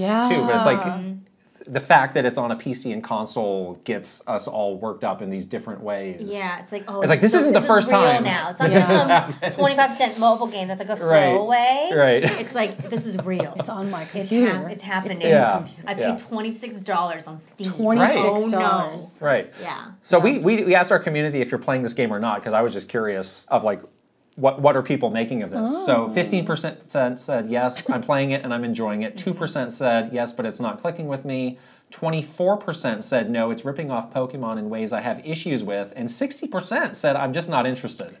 So there are still a lot of people. We do have a very Nintendo-heavy community, so it is quite heavily skewed towards that. And the comments on that ran the gamut of like, this is a response to Pokemon being very conservative and leaving the door open for something like this to come out. Some people are saying like, I have a moral objection, I'm not going to touch this. Yeah. Like the opinions are all over the place. Yeah, but people are very passionate about it, I think. Right, both right. sides. And it is true. It's I've been like reading articles and tweets all weekend, and it's funny watching people that really are, you know, strong, passionate Pokemon fans, like kind of grappling with themselves because they're having fun with this game, and they can't reconcile are you a traitor? Yeah, they can't like reconcile it. So it's really interesting watching like this, you know, live tweet of their thought process as they like go through these emotions, because I think a lot of people do feel very, you know, on a personal level, very attached to Pokemon, and then like kind of feeling weird about actually liking this game. So yeah, we will see. We will see. I mean, there are some big games coming out. Like the Dragon's coming out, Tekken's Friday, coming out. Yeah. Like, I'm curious to see do people just drop this and move on, or does it have staying power? But it's found this little pocket of time right now to just crash in and make an impact. So the game you're playing? I am playing Prince of Persia. Oh, you're playing it too. Oh, nice. I'm not that far in, but I really like it. Yeah. Yeah, it's good, right? I like it. I like the. I'm really into the art style of it all, like the way that they have chosen to display it. And I feel like when they announced that they were bringing Prince of Persia back, so many people, or when you announce that an IP is coming back, you're redoing it or something, I feel like so many people assume like, all right, we're gonna have like Assassin's Creed like 3D adventure, because when you think we're remaking it for, again, the year of our Lord 2024, it's going to be like this more high fidelity, more realistic graphics. Yeah, bigger, better. Yeah. See the pores on their face. And honestly, I'm kind of burnt out by that. I love seeing these highly stylized, very beautiful games. To me, that is more interesting to play than if we had gotten like a full straight it remake. feels like you're not like, you know, people think like, oh my gosh, I need this open world game. That's the only way I'm going to like explore and feel like I'm getting, you know, this bigger experience. Like I feel like even in this, I don't even want to call it like a more contained game, but this very like deliberate game. It's deliberate, yep. Yeah, like the way that they've really like crafted this world. It still encourages you to do all those things, like explore and like really understand like the story and the characters and the gameplay mechanics, like really searching for, you know, treasures and stuff like that. Like it doesn't like hinder you from doing that at all, even though it's a very sort of that type of, you know, smaller experience. So, and like it feels almost classic-ish in a way. Like it just like all parts of it feel good. I like that. I'm not like hate playing it, and I don't feel like I haven't felt like I've gotten to a chunk of the game yet where I'm like, oh my god, I have to slog through this. Like a lot of games that came out last year like had a slog section. For me, it was like the last like 5 hours of Final Fantasy 16 before you get to the end. That's where I fell off that game. I slogged through it. And like I'm a Final Fantasy girl, so I'm like I'm in it to the end. And but because I'm a fangirl, so I basically suffered through it. Only because Ben Starr is listening to this right now. I suffered for you. I will literally text him as soon as we stop recording. I suffered for you, but I loved every minute of it. But yeah, a lot of games. This game does have a slog segment, though. You might not be there yet. Yeah, I'm not there. Or you lose your map. That was a slog. That was a slog. Not very long. Okay. Maybe like 10 minutes. Okay, 10 minutes is fine. It annoyed me. 5 hours it's not 5 where hours. I can't. It's not 5 hours. 10-15 minutes. Okay, 10-15 minutes of discomfort I can deal with. Yeah. I feel like oh my god, even games like Alan Wake and Spider-Man, like all the big games had a section that was at least. You didn't like Mary Jane sections, did you, in Spider-Man? I knew it. What's your Alan Wake slog section? I love Laura Bailey so much, and I enjoy all of her performances. But I didn't want to run around with a gun. I wanted to be Spider-Man. But it's one shot. It's also a stun gun, not a real gun. I know, it wasn't even a real gun. It was like a little like zapper. I also just felt like in the third act, like I wanted to get to Venom ASAP. Yeah. So I was like, they were like the time to Venom is too long. I want Venom. They're building you up though for it. Give me Venom, and they did, and it paid off. It paid off. That section of Venom was like some of the most fun I had last year. I loved it. Yeah, but you're right. This game does that quite well, where they don't really have. I mean, a little bit of a slog. But also like a short game is okay. I would rather spend like between 6 and 10 hours having a nice time than have to have like a 40-hour thing where I'm like just there's padding. Like 20 hours if this is not that gory. Yeah. I finished this late last week, and I think the second half is really strong. Really strong. Because they really ratchet up the platforming and kind of the platforming challenges based on the abilities that you get. And I know you had kind of a hard time with some of that stuff. I did, yeah. I was challenged. I liked it, though. I was challenged, too, but I really enjoyed it. Yeah. It felt satisfying when you were able to, like, perform it, after you've been, it's a lot of stuff of like, I'm never doing this. Yeah, it's just like a wall of spikes. Through this tiny passage of spikes and do that just one after the other. When you get the timing just right, you're like, yes. Yeah, but it's all totally doable. Yeah, it's great. Yeah, so it ends really strong. I thought. So keep going. Yeah. I was going to ask you if you played Metroid Dread. No, I have not. So I was going to ask you if you can compare the two. Yeah, because are they similar? A lot of people say that it's very similar to Metroid Dread. And it has like that kind of Metroidvania type of gameplay. Yeah. So Dread is on my colossal backlog. Yeah. My endless backlog. Very good. So yeah. What else have you been More Assassin's Creed for you? I have not played Assassin's Creed. I don't have anything else either. It's all Palworld. Well, there we go. I'm palling around. That's what we're playing. Pals forever. Let's talk about some news.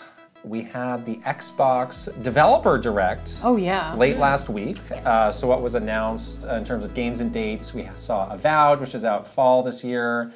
Hellblade 2 is out May 21st. Took a little surprise with Visions of Mana with Square Enix. That's out this summer. That looks so good. That is also coming to PlayStation and PC. Aura History Untold is this fall, and then they wrapped up with Indiana Jones and The Great Circle, the great meme of the year, just coming out this year. Wait, I've been off the internet for a little bit. Are they memeing it? Yeah, they're memeing the title because they've been showing other. What are other great circles? No, I have seen those. Yes. Listen. Uh-oh. So you hold up a hula hoop. I love, Indiana Jones is one of my, the IP I would commit atrocities to work on. Oh. I love Indiana Jones. Love Indiana Jones. Put it out there. I grew up on it. Yeah. My dad, it's a thing I share with my dad. It's really important to me. The nostalgia is important here. Yeah, and my dad is also an artist. He was a musician, and now I'm a writer. So I kind of feel that I am my dad's legacy. Connection, to Indiana Jones and his father. But goddamn, I don't know if I can play this game at all because it is first person. I do not know how I feel about first person. So there's some third person sections. No, you don't like that. Well, no, I get motion sick. Oh. And the thing is, it is wildly, and a lot of people who have motion sickness can empathize with the unpredictability of when it's going to strike. Oh. So, for example, I could play something like, I could play, oh my god, I'm thinking about I really don't play a lot of first person Uncharted? stuff. I could play something well, I'm totally blanking right now. I don't know. Call of Duty. Call of Duty. Yeah. Well, I get Halo. super motion sick. Halo is interesting because I can put in a good 45 minutes to an hour if I've eaten already, and I'm like, this is fine, I can play it. It feels very smooth. Yeah. Dramamine sometimes doesn't work, but I think of Dying Light where you're running around a lot and you're climbing. And they added a reticule, and the reticule does help sometimes. The dot in the middle does help sometimes. To give you a horizon line, right? Yes. Yeah. However, I was watching the trailer for this game. Did it give you motion sickness already? I was like, whoa, because it was like, and it's constantly running. And I know people are gonna jump all over me and be like, oh my god, how different is this from, and something like Dishonored or something oh my god, what am I thinking? I'm thinking of the first person game, a lot of stabbing, completely blank. But why? Could you play something like Dishonored? Well, yes, but with great pain. But again, I think it depends on how they're gonna have you move and in an IP that is about constant movement and looking. And I bet you're gonna be examining things. I'm gonna barf. Yeah. I mean, this developer is always about the full first-person immersion where you're seeing hands, you're seeing feet. Wolfenstein, which made me barf. But that's their legacy. It's they did. I know. I played it, but I did barf. The Darkness when they were at Starbreeze, Chronicles of Riddick. Yeah, that was another one that they did. So I was surprised when people were like, "I can't believe this game is first-person." It's that's all this studio does is first-person games. Yeah, but I can sympathize with that. Yeah, I mean, and again, I did enjoy Wolfenstein. I think the Wolfensteins are good, but again, I kind of blah. What about the bracelets? So I have copper bracelet. I no. There's so they make. Does that work? The pressure one. I own the electric shock one. The electric shock one. So there's a little because when I got COVID in 2022, my long COVID symptom was I was nauseous for like 11 months, like on and off straight. That's horrible. But I had this little bracelet that you put like the conductive gel, and it releases this little pulse Yeah, into your nervous system, and it helps. People use them on cruise ships. Yeah. And it helped. Do I want to sit there constantly shocking myself while I'm playing a video game? Maybe not. But I was just like, for Indiana Jones, like, you also want to see Indiana in action. You want to see the way he moves. You want to see him doing it. I would have loved to have that third person Uncharted over the shoulder watching him do it. But I can understand why they didn't, because again, people would be like, oh, this is just Uncharted, or this is just Tomb Raider. It could be very Uncharted if you did that. And it's different, but I mean, like, I guess we'll see. My big question about this is, do people under 30 care about Indiana Jones? No, they don't. And so that's what makes me a little bit worried. Unless you have some sort of nostalgia like we do. Because what Last Crusade came out, it was like 89-ish that came out. Yeah. And then there was a long wait, and then there was the bad one with Shia LaBeouf, and then there was the one that just came out, and people just didn't seem to care. Yeah. So I finally watched Dial of Destiny over Christmas break. One. Yeah, how was it? With my dad and my siblings are 5 and 10 years younger than me. They do not care. They don't care. Yeah. They were just like, why? They were like my youngest brother is like, why was Indiana Jones so popular? And my dad's well, you know. Let me tell you. Let me tell you. And he was like, don't you remember the zombies with the faces melting off? And so we went back and like watched it. Like the last older one, and he was just like the classics. Yeah, with like the practical effects, face melting off, and my brother was just like, "This is mid." Okay, yeah. He was like, "It's mid, it's mid," and I was just like, but for like for some of us, that was like the most creative thing that you could like dream up and do, and the thing that that's too bad. Am I gonna spoil anything if I talk about Dial of Destiny? No. Dial of Destiny. I think it's fine. Dial of Destiny has my most hated trope, which is time travel. I hate time travel. Kingdom Hearts also has time travel. Does it have a multiverse? Do we have a multiverse? No, just time travel. At least time travel, you can just get it wrong so easily. Time travel. I don't need that. Yeah, and also it's a little bit too convenient sometimes. It's like, oh, it's just time travel. If you're gonna do time travel, the time travel has to mean something. You can't keep using it as like the fixer. Like you have to be nuanced with it. Yeah, exactly. Yeah, it has to mean something. Yeah. So I get that, Microsoft probably wants this to be their big game of the year and they're going to put a lot into it, but I just wonder is there an age cutoff where people just don't care? And probably the people that were making the decisions were like, Indiana Jones, awesome, let's do this. But then it's like older. because they're older, right? Yeah. So I just don't know. The Gen Z. I mean. Yeah. The good thing is they probably have all the data that Disney and Lucas is going to give them about that movie and all the stuff that they learned. So maybe there's something they can do to make Indiana Jones cool with kids.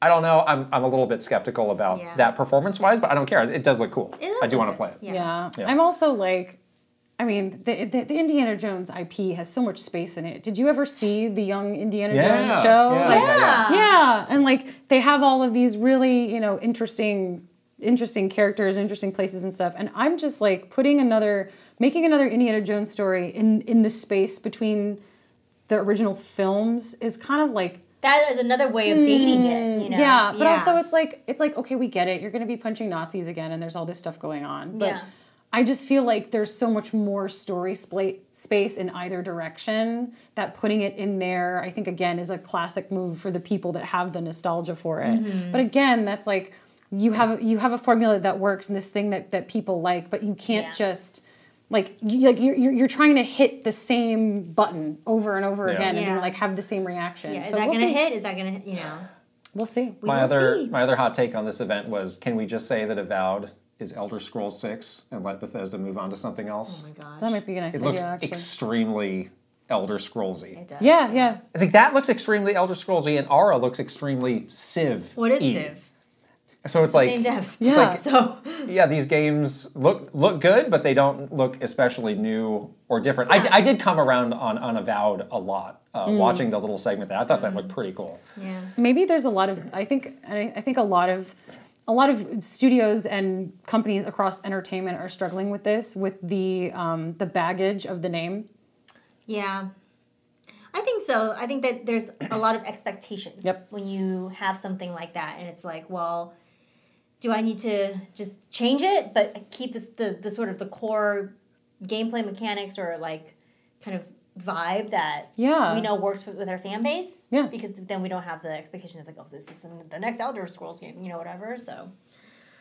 Yeah, it's tough. I did like how, it was nice, like, coming from Nintendo, we always joked around, like, it's very monolithic, like, we don't ever see the devs, like, ever, but seeing the devs talk about their own games, seeing them, like, as normal humans was kind of nice. Yeah, humans who get a paycheck to make a thing that you're going to scream about on the internet. Yeah, exactly. But they're still humans. Yes, so they are still humans. We should see them, not just as, like, just this robot that's making a game that you can just yell at. There are people. There are people, too. Speaking of being mad on the internet, people were upset about this comment from this guy from Ubisoft. He was like the head of their subscription business, so of course he was going to say this. But he was talking about kind of the shift in people's mindset and talking about how, there's still a lot of people who like having physical goods. And he was saying people need to get comfortable with not owning your game for them to make this big transition into subscriptions, which is what they want. I think that I went back and read more of that interview. Like there is a lot of build up to that, and he does acknowledge like where they are, and that this may never become the thing that people move on to. So that was just one line out of that, but. My takeaway was like, why was this guy doing an interview in the first place? Yeah, I was like, why? I didn't. Of course, you feel this way. This is your job, but like what? You don't have to. This is not your A+ spokesperson. Here. Also, you don't really need to speak on this like broad topic, right? Yeah, and make a generalized statement like that is going to get picked up to become a headline. Yeah, and also I hate to like, I mean. We know, like everyone has a Netflix subscription, or a Max and a Hulu. Like everyone is already subbing to all of these things. I was watching this really interesting video essay on YouTube like a week ago about lost media and how so many things are becoming lost media now that these subscription services are pulling shows off the platform. Right. And it's like people like either one rushing out to like find a physical copy somewhere or physical copies were never made because so many things are now just straight to streaming. Yeah. Illegally ripping it and having like a file of it that sits on your computer. Yeah.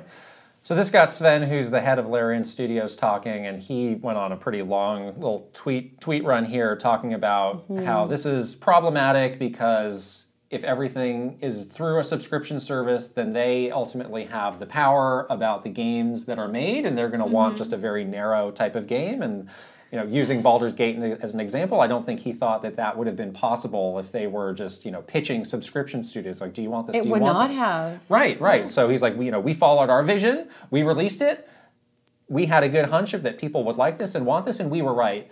And the chance of that happening again, if we're just running everything through these monolithic subscription services, is very slim. So he makes a good point there. Yeah, and I mean this is already happening in TV. Right. All of these shows are getting canceled because they feel like they don't fit what's hot right now, what people are asking for right now, even if the show is super popular. So all of the streamers are essentially the arbiters of what shows get picked up, what gets made. Yeah. And it has been detrimental. Like I'm on Writer Talk or whatever with all like the writers and stuff. And a lot of people in TV are talking about like it's getting harder and harder to get something picked up that's fresh, that's not attached to something, that's not a like of something that's already been made. That's already not been a formula proven to be successful. And like I would hate to see and it happened because of the streaming wars. I would really hate to see that happen with games, especially because we have as our medium, the ability we have the indie community where like small teams of like 5 people can make something so beautiful and wonderful. Yeah. Like I think of Celeste comes to the top of my mind immediately. Yeah. A game like that would never get made and get published and get all this acclaim and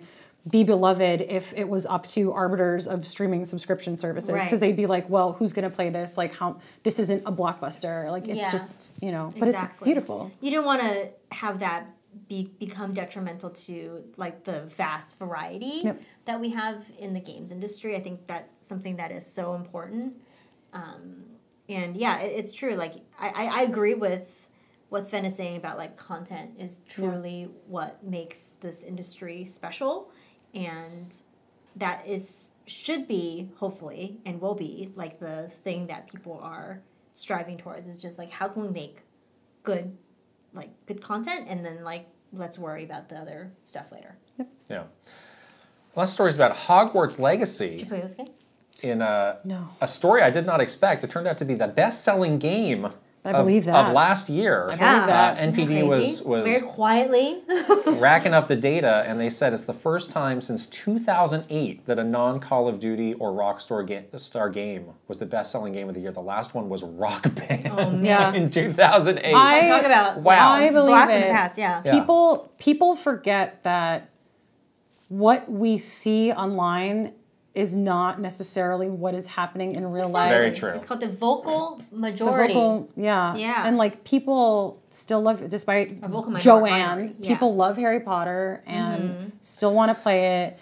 And I know that Games Press consciously most of them consciously boycotted Hogwarts Legacy last year, so it wasn't really covered, and they didn't do anything with it. But that didn't necessarily mean that people weren't going to buy it. So I mean, we had a few examples of this at Nintendo. I can't remember if you were around for Pokemon Sword and Shield, where that's where we had the National Dex controversy, and you know, the same thing of people like, I'm boycotting this, I'm telling my friends that they shouldn't buy this, and it ended up breaking every record. So oftentimes this is a signifier that you have something big on your hands. It's like what's happening with Palworld right now.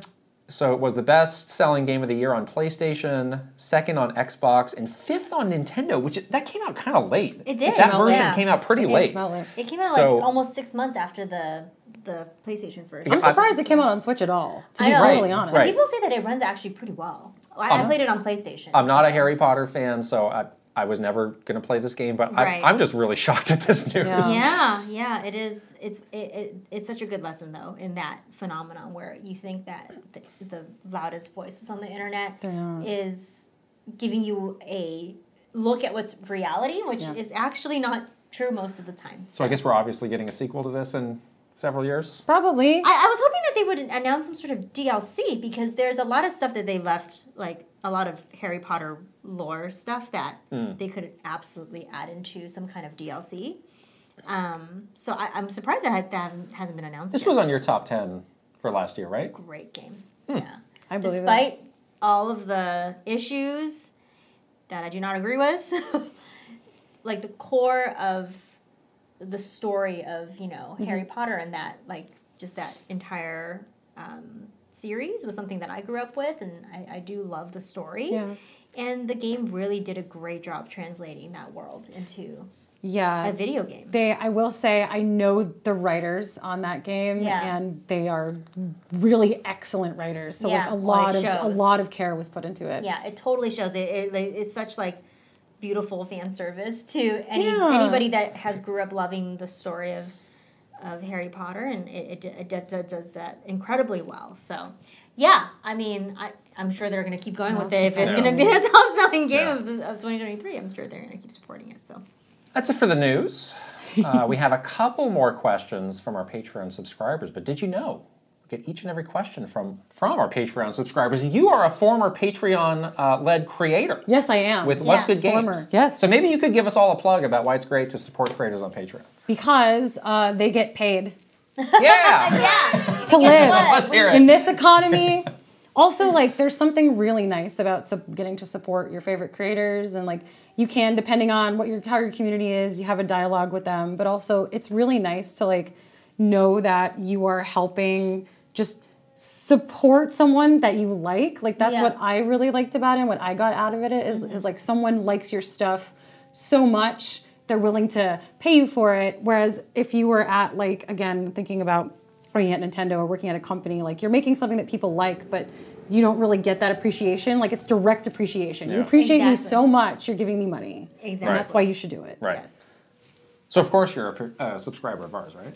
Yes. Join us on patreon.com/Kit and Krysta, please. All right. This first question, and we picked these with you in mind. Oh my, so hopefully these click with you. Our first is from Paul C. Pace.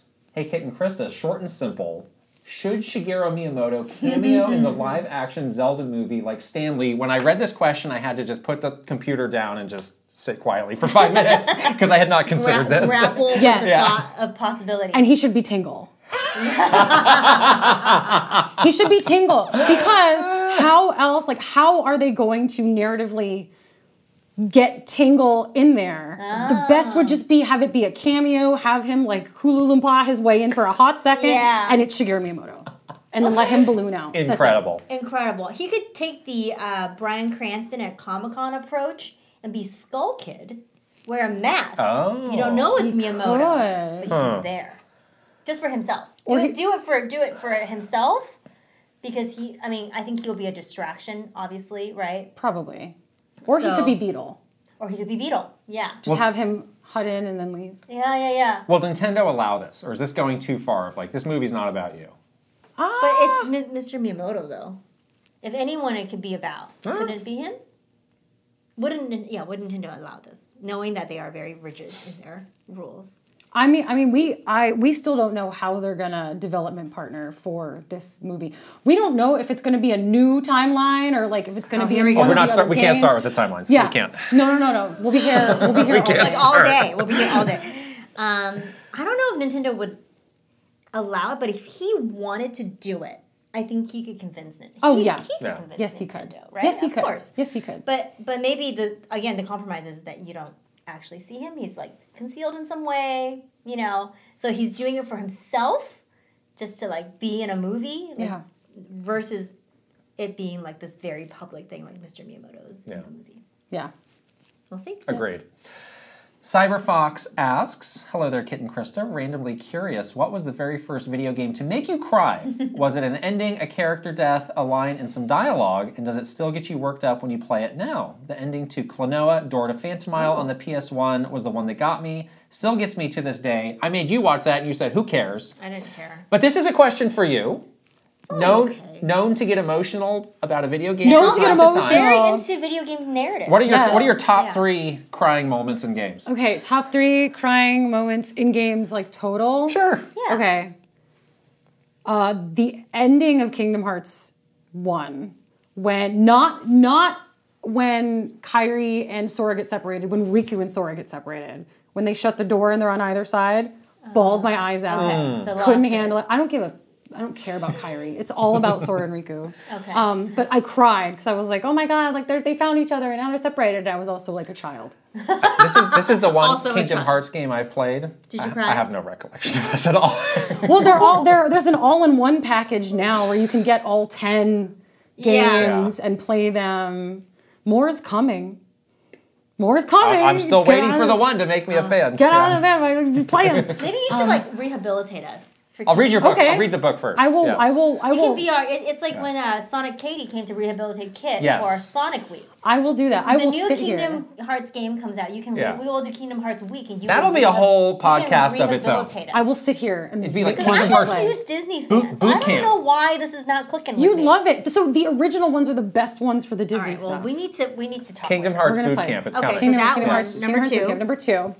In Final Fantasy IX, when Vivi is going through that existential crisis of like, the black mages were created, he was created, what is the meaning of my existence? Yeah. Oh, that's a little deep. Full ontological meltdown. Again, I was still like a tween maybe when I played it, and I just remember sitting there being like, what's my existence? Who am I? Like, I just had this like, this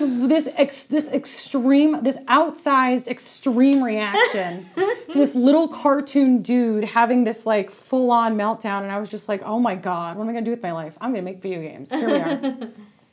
And then top 3 made me cry. What made me cry recently?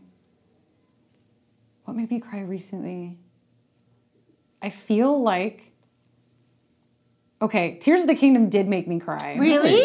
I did not cry. Any Tears of the Kingdom. I cried, and this is I cried during at the end when you're about to. It's like no sages can reach you, and you're like fighting your way down. Yeah.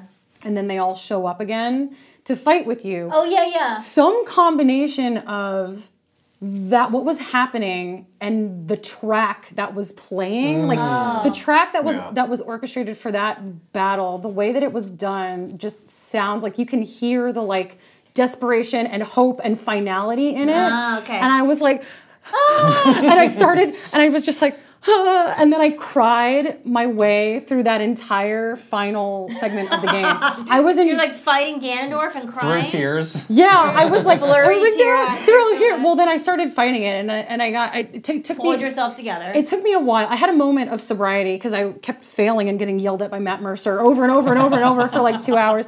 And then he does that thing where he throws them all to the side, and I'm like, are they dead? And I was just crying for like the rest of that, and then Zelda remembers you and you fight with her, and I was just like, I was a mess for the entire last segment of that game. Okay.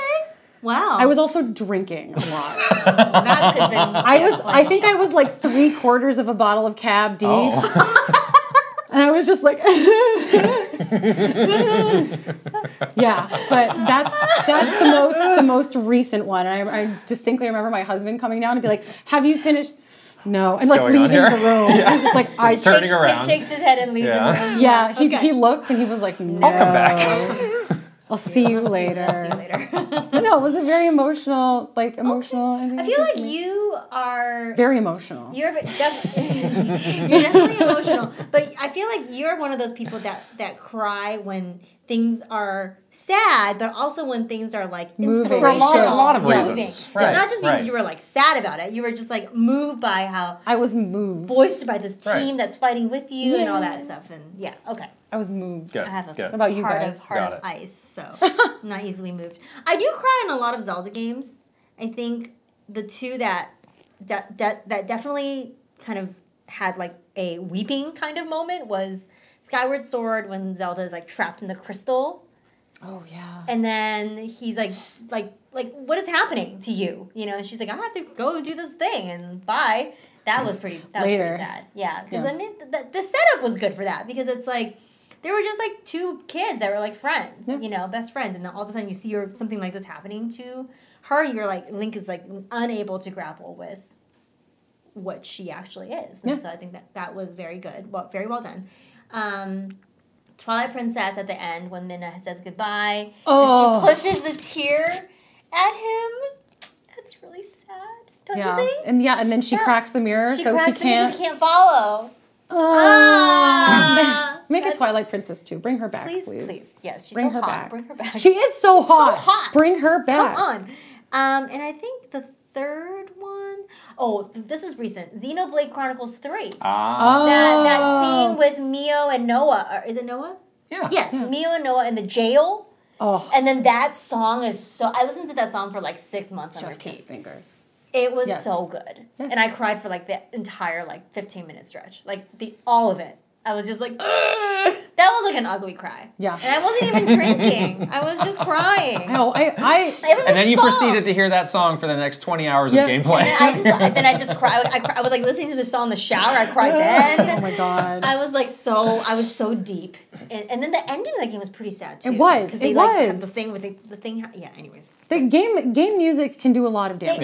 Game music is my number one like trigger for crying, for sure. Like, if there's a score or a song that just, like, kind of, you know, twists it right at the right time, that is when I will definitely, like, lose it. Yep. So, yes.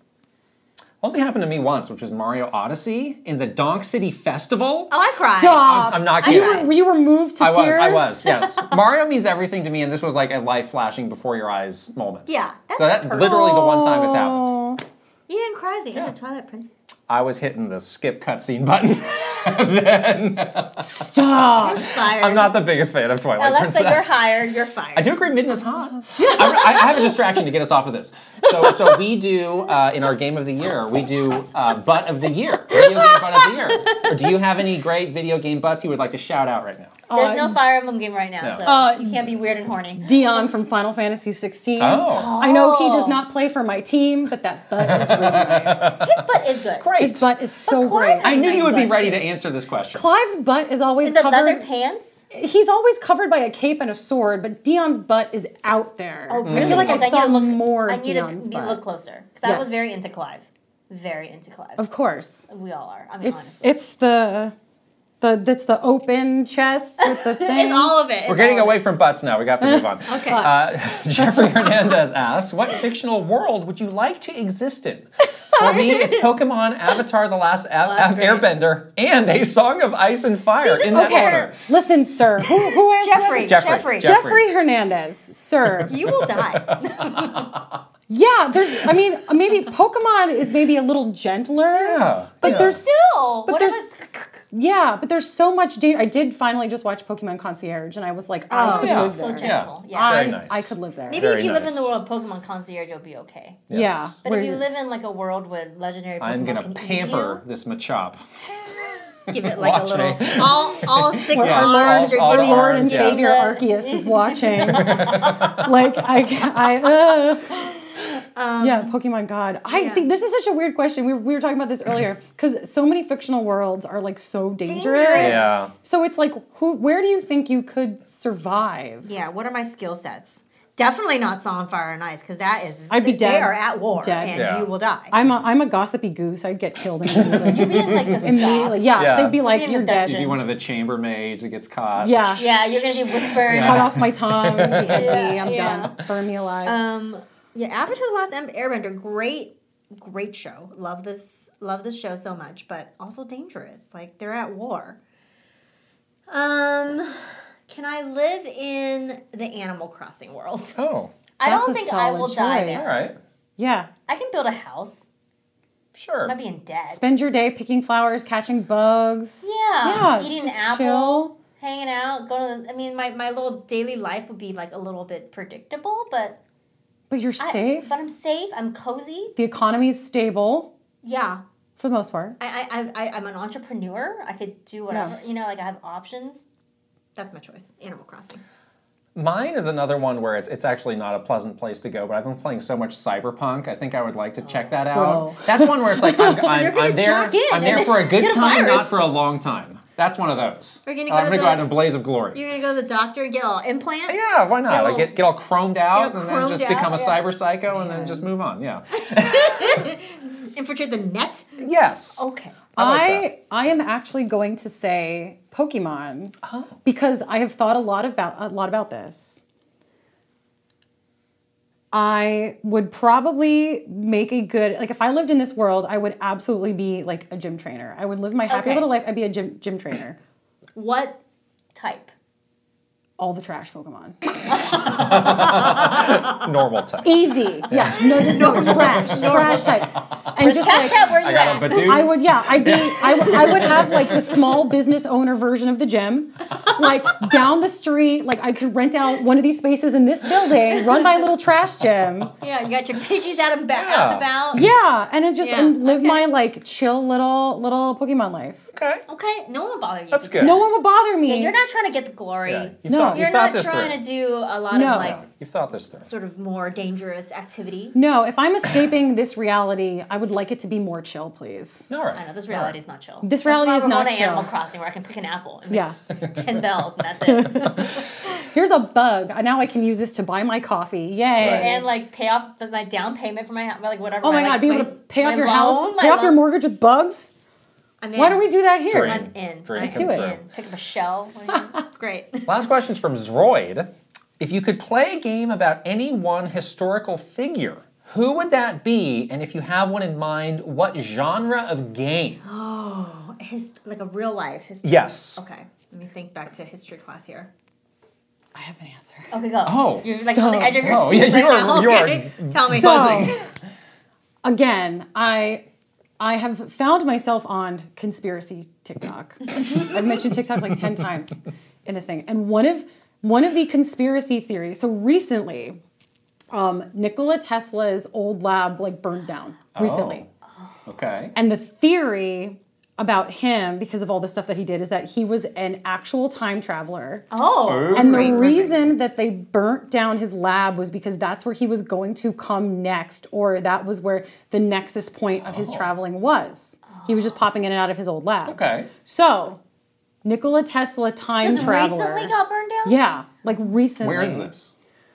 I knew this. Okay. Poland? No, it's like here. I think it's in America. As far as conspiracies go, this is pretty mild stuff. Right. But like, what if it was you are Nikola Tesla and you are trying to change our future and stop things like wars and Elon Musk. Oh, your job is to stop Elon Musk. Your job is to manipulate the timeline. Your job is to put him on the path of good. Oh yeah, and there's all of these. Yeah. But there's all of these like. This is why you write for games. Yes, but I would use actual recent modern times people and be like, Nikola Tesla is traveling through time, but in order to save Elon Musk's soul, he has to go all the way back in time to the dinosaurs. This is the new Assassin's Creed coming soon. Yeah, and it would be get in the Animus. Yeah.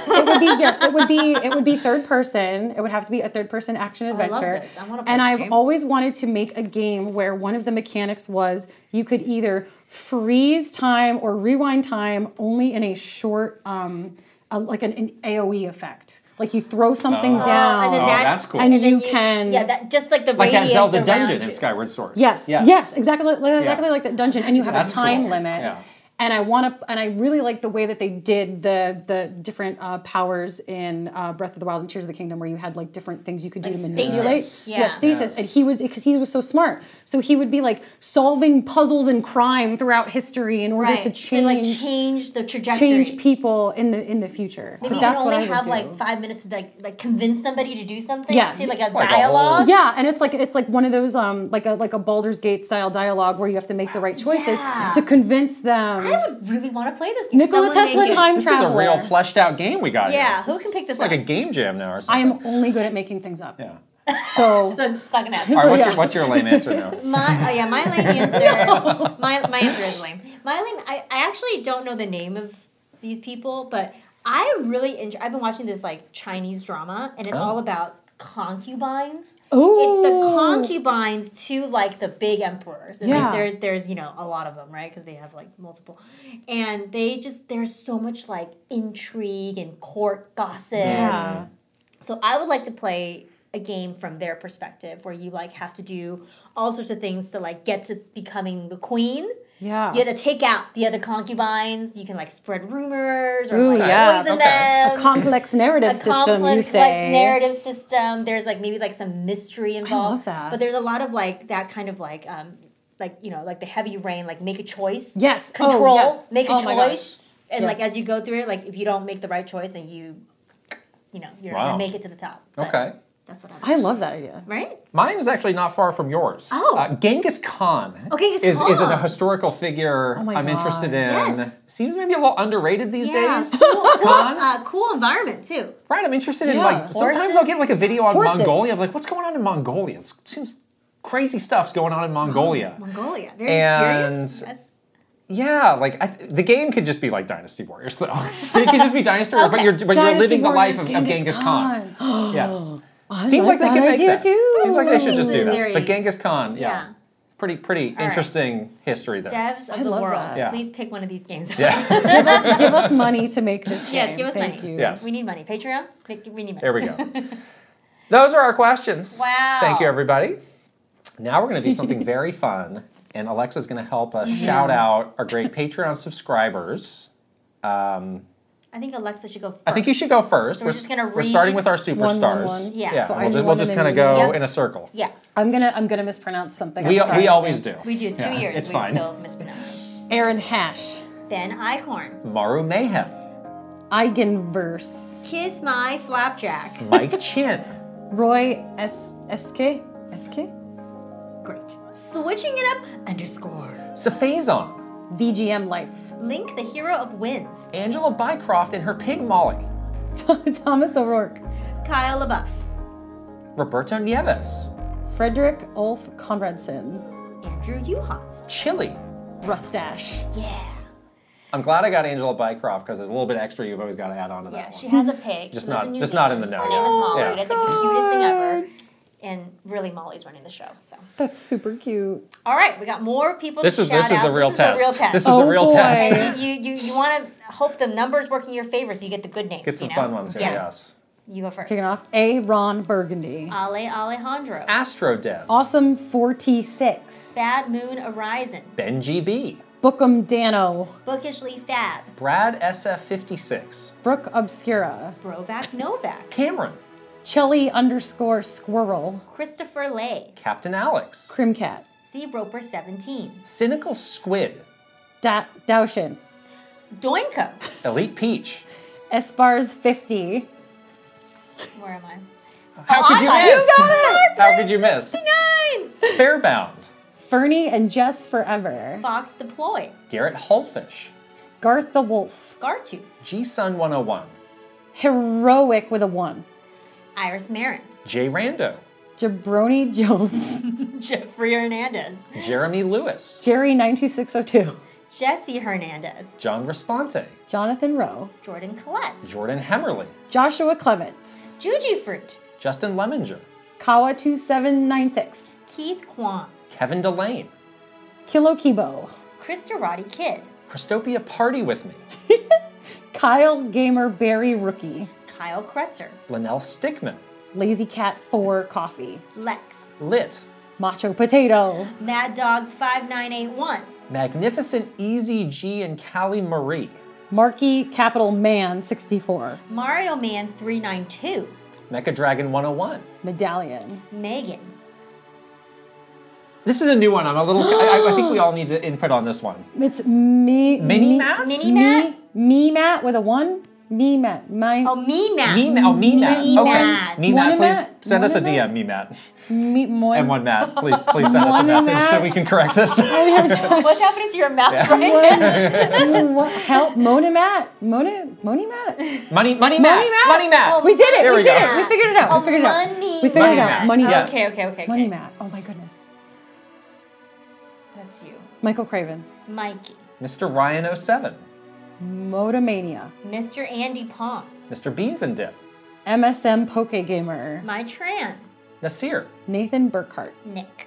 Ninja 11. Panda Buns. Pangy. Paul C. Pace. Paul Gale Network. Prime Factor. Prince Charmless. Reaver with 2 3s and a 4. Lead Speak, yeah. I lead speak. Rain Tech. Reed Schultz. Rioth 1. Rob Osborne. Rocks. Ryonetta. Sharif Jackson. Shinryu. Sorry. Slowbro. Schnozzle. Spicy Munchkin. Steel Citron. Tales of Link. Tay 120 N64. Tech Magic. The Shark Among Men. Thomas Alvarez. 3 Rivers. Timmy V. Topher Schmofer. Totally Jode. Travis Torline. Trajawi. Tugs Puppy Bear. Tuscoop. Tyler Geis. Vesves. Video Game Stupid. Viridian. Virtual Bot. Weave Kingdom. WG Grizzy. What Up K Khalil. Wicked Davy. Zudaverf. Zelgirath. Zapatty. And Zroid. All Nice, right. we I did think it. you were the best one so far. Flawless. We have all of our guests do this, Oh my goodness. and you did better than Yay! It's a lot to ask. I'm an overachiever. You're an overachiever. Okay, don't forget to subscribe to us on our Patreon. We are at patreon.com/Kit and Krysta. You get tons of cool stuff like early access, bonus Q&As. What else? So much stuff. Yes. And if you're watching on video, you can go ahead and subscribe to our YouTube channel, give this video a thumbs up, and leave us a comment. And if you're listening on audio, you can also subscribe, leave a 5-star rating, and a written review if you please. And we're on the socials. We're on Twitter, Instagram, TikTok, Facebook, YouTube, and Threads. Tell us where you are if you want to. Maybe you don't. I am at Alexa Ray C on Twitter and Instagram at Alexa Ray. All right. Thank you for being here. I was just so fun. We're going to go to lunch now. It's going to be great. And we're going to talk about all the stuff we couldn't talk about here. Secrets. Secrets. There's so many secrets. Okay. We hope that you guys loved having Alexa as much as we love Alexa. We're so happy that you're here with us today. Thanks again so much. And we'll see you guys later. Bye.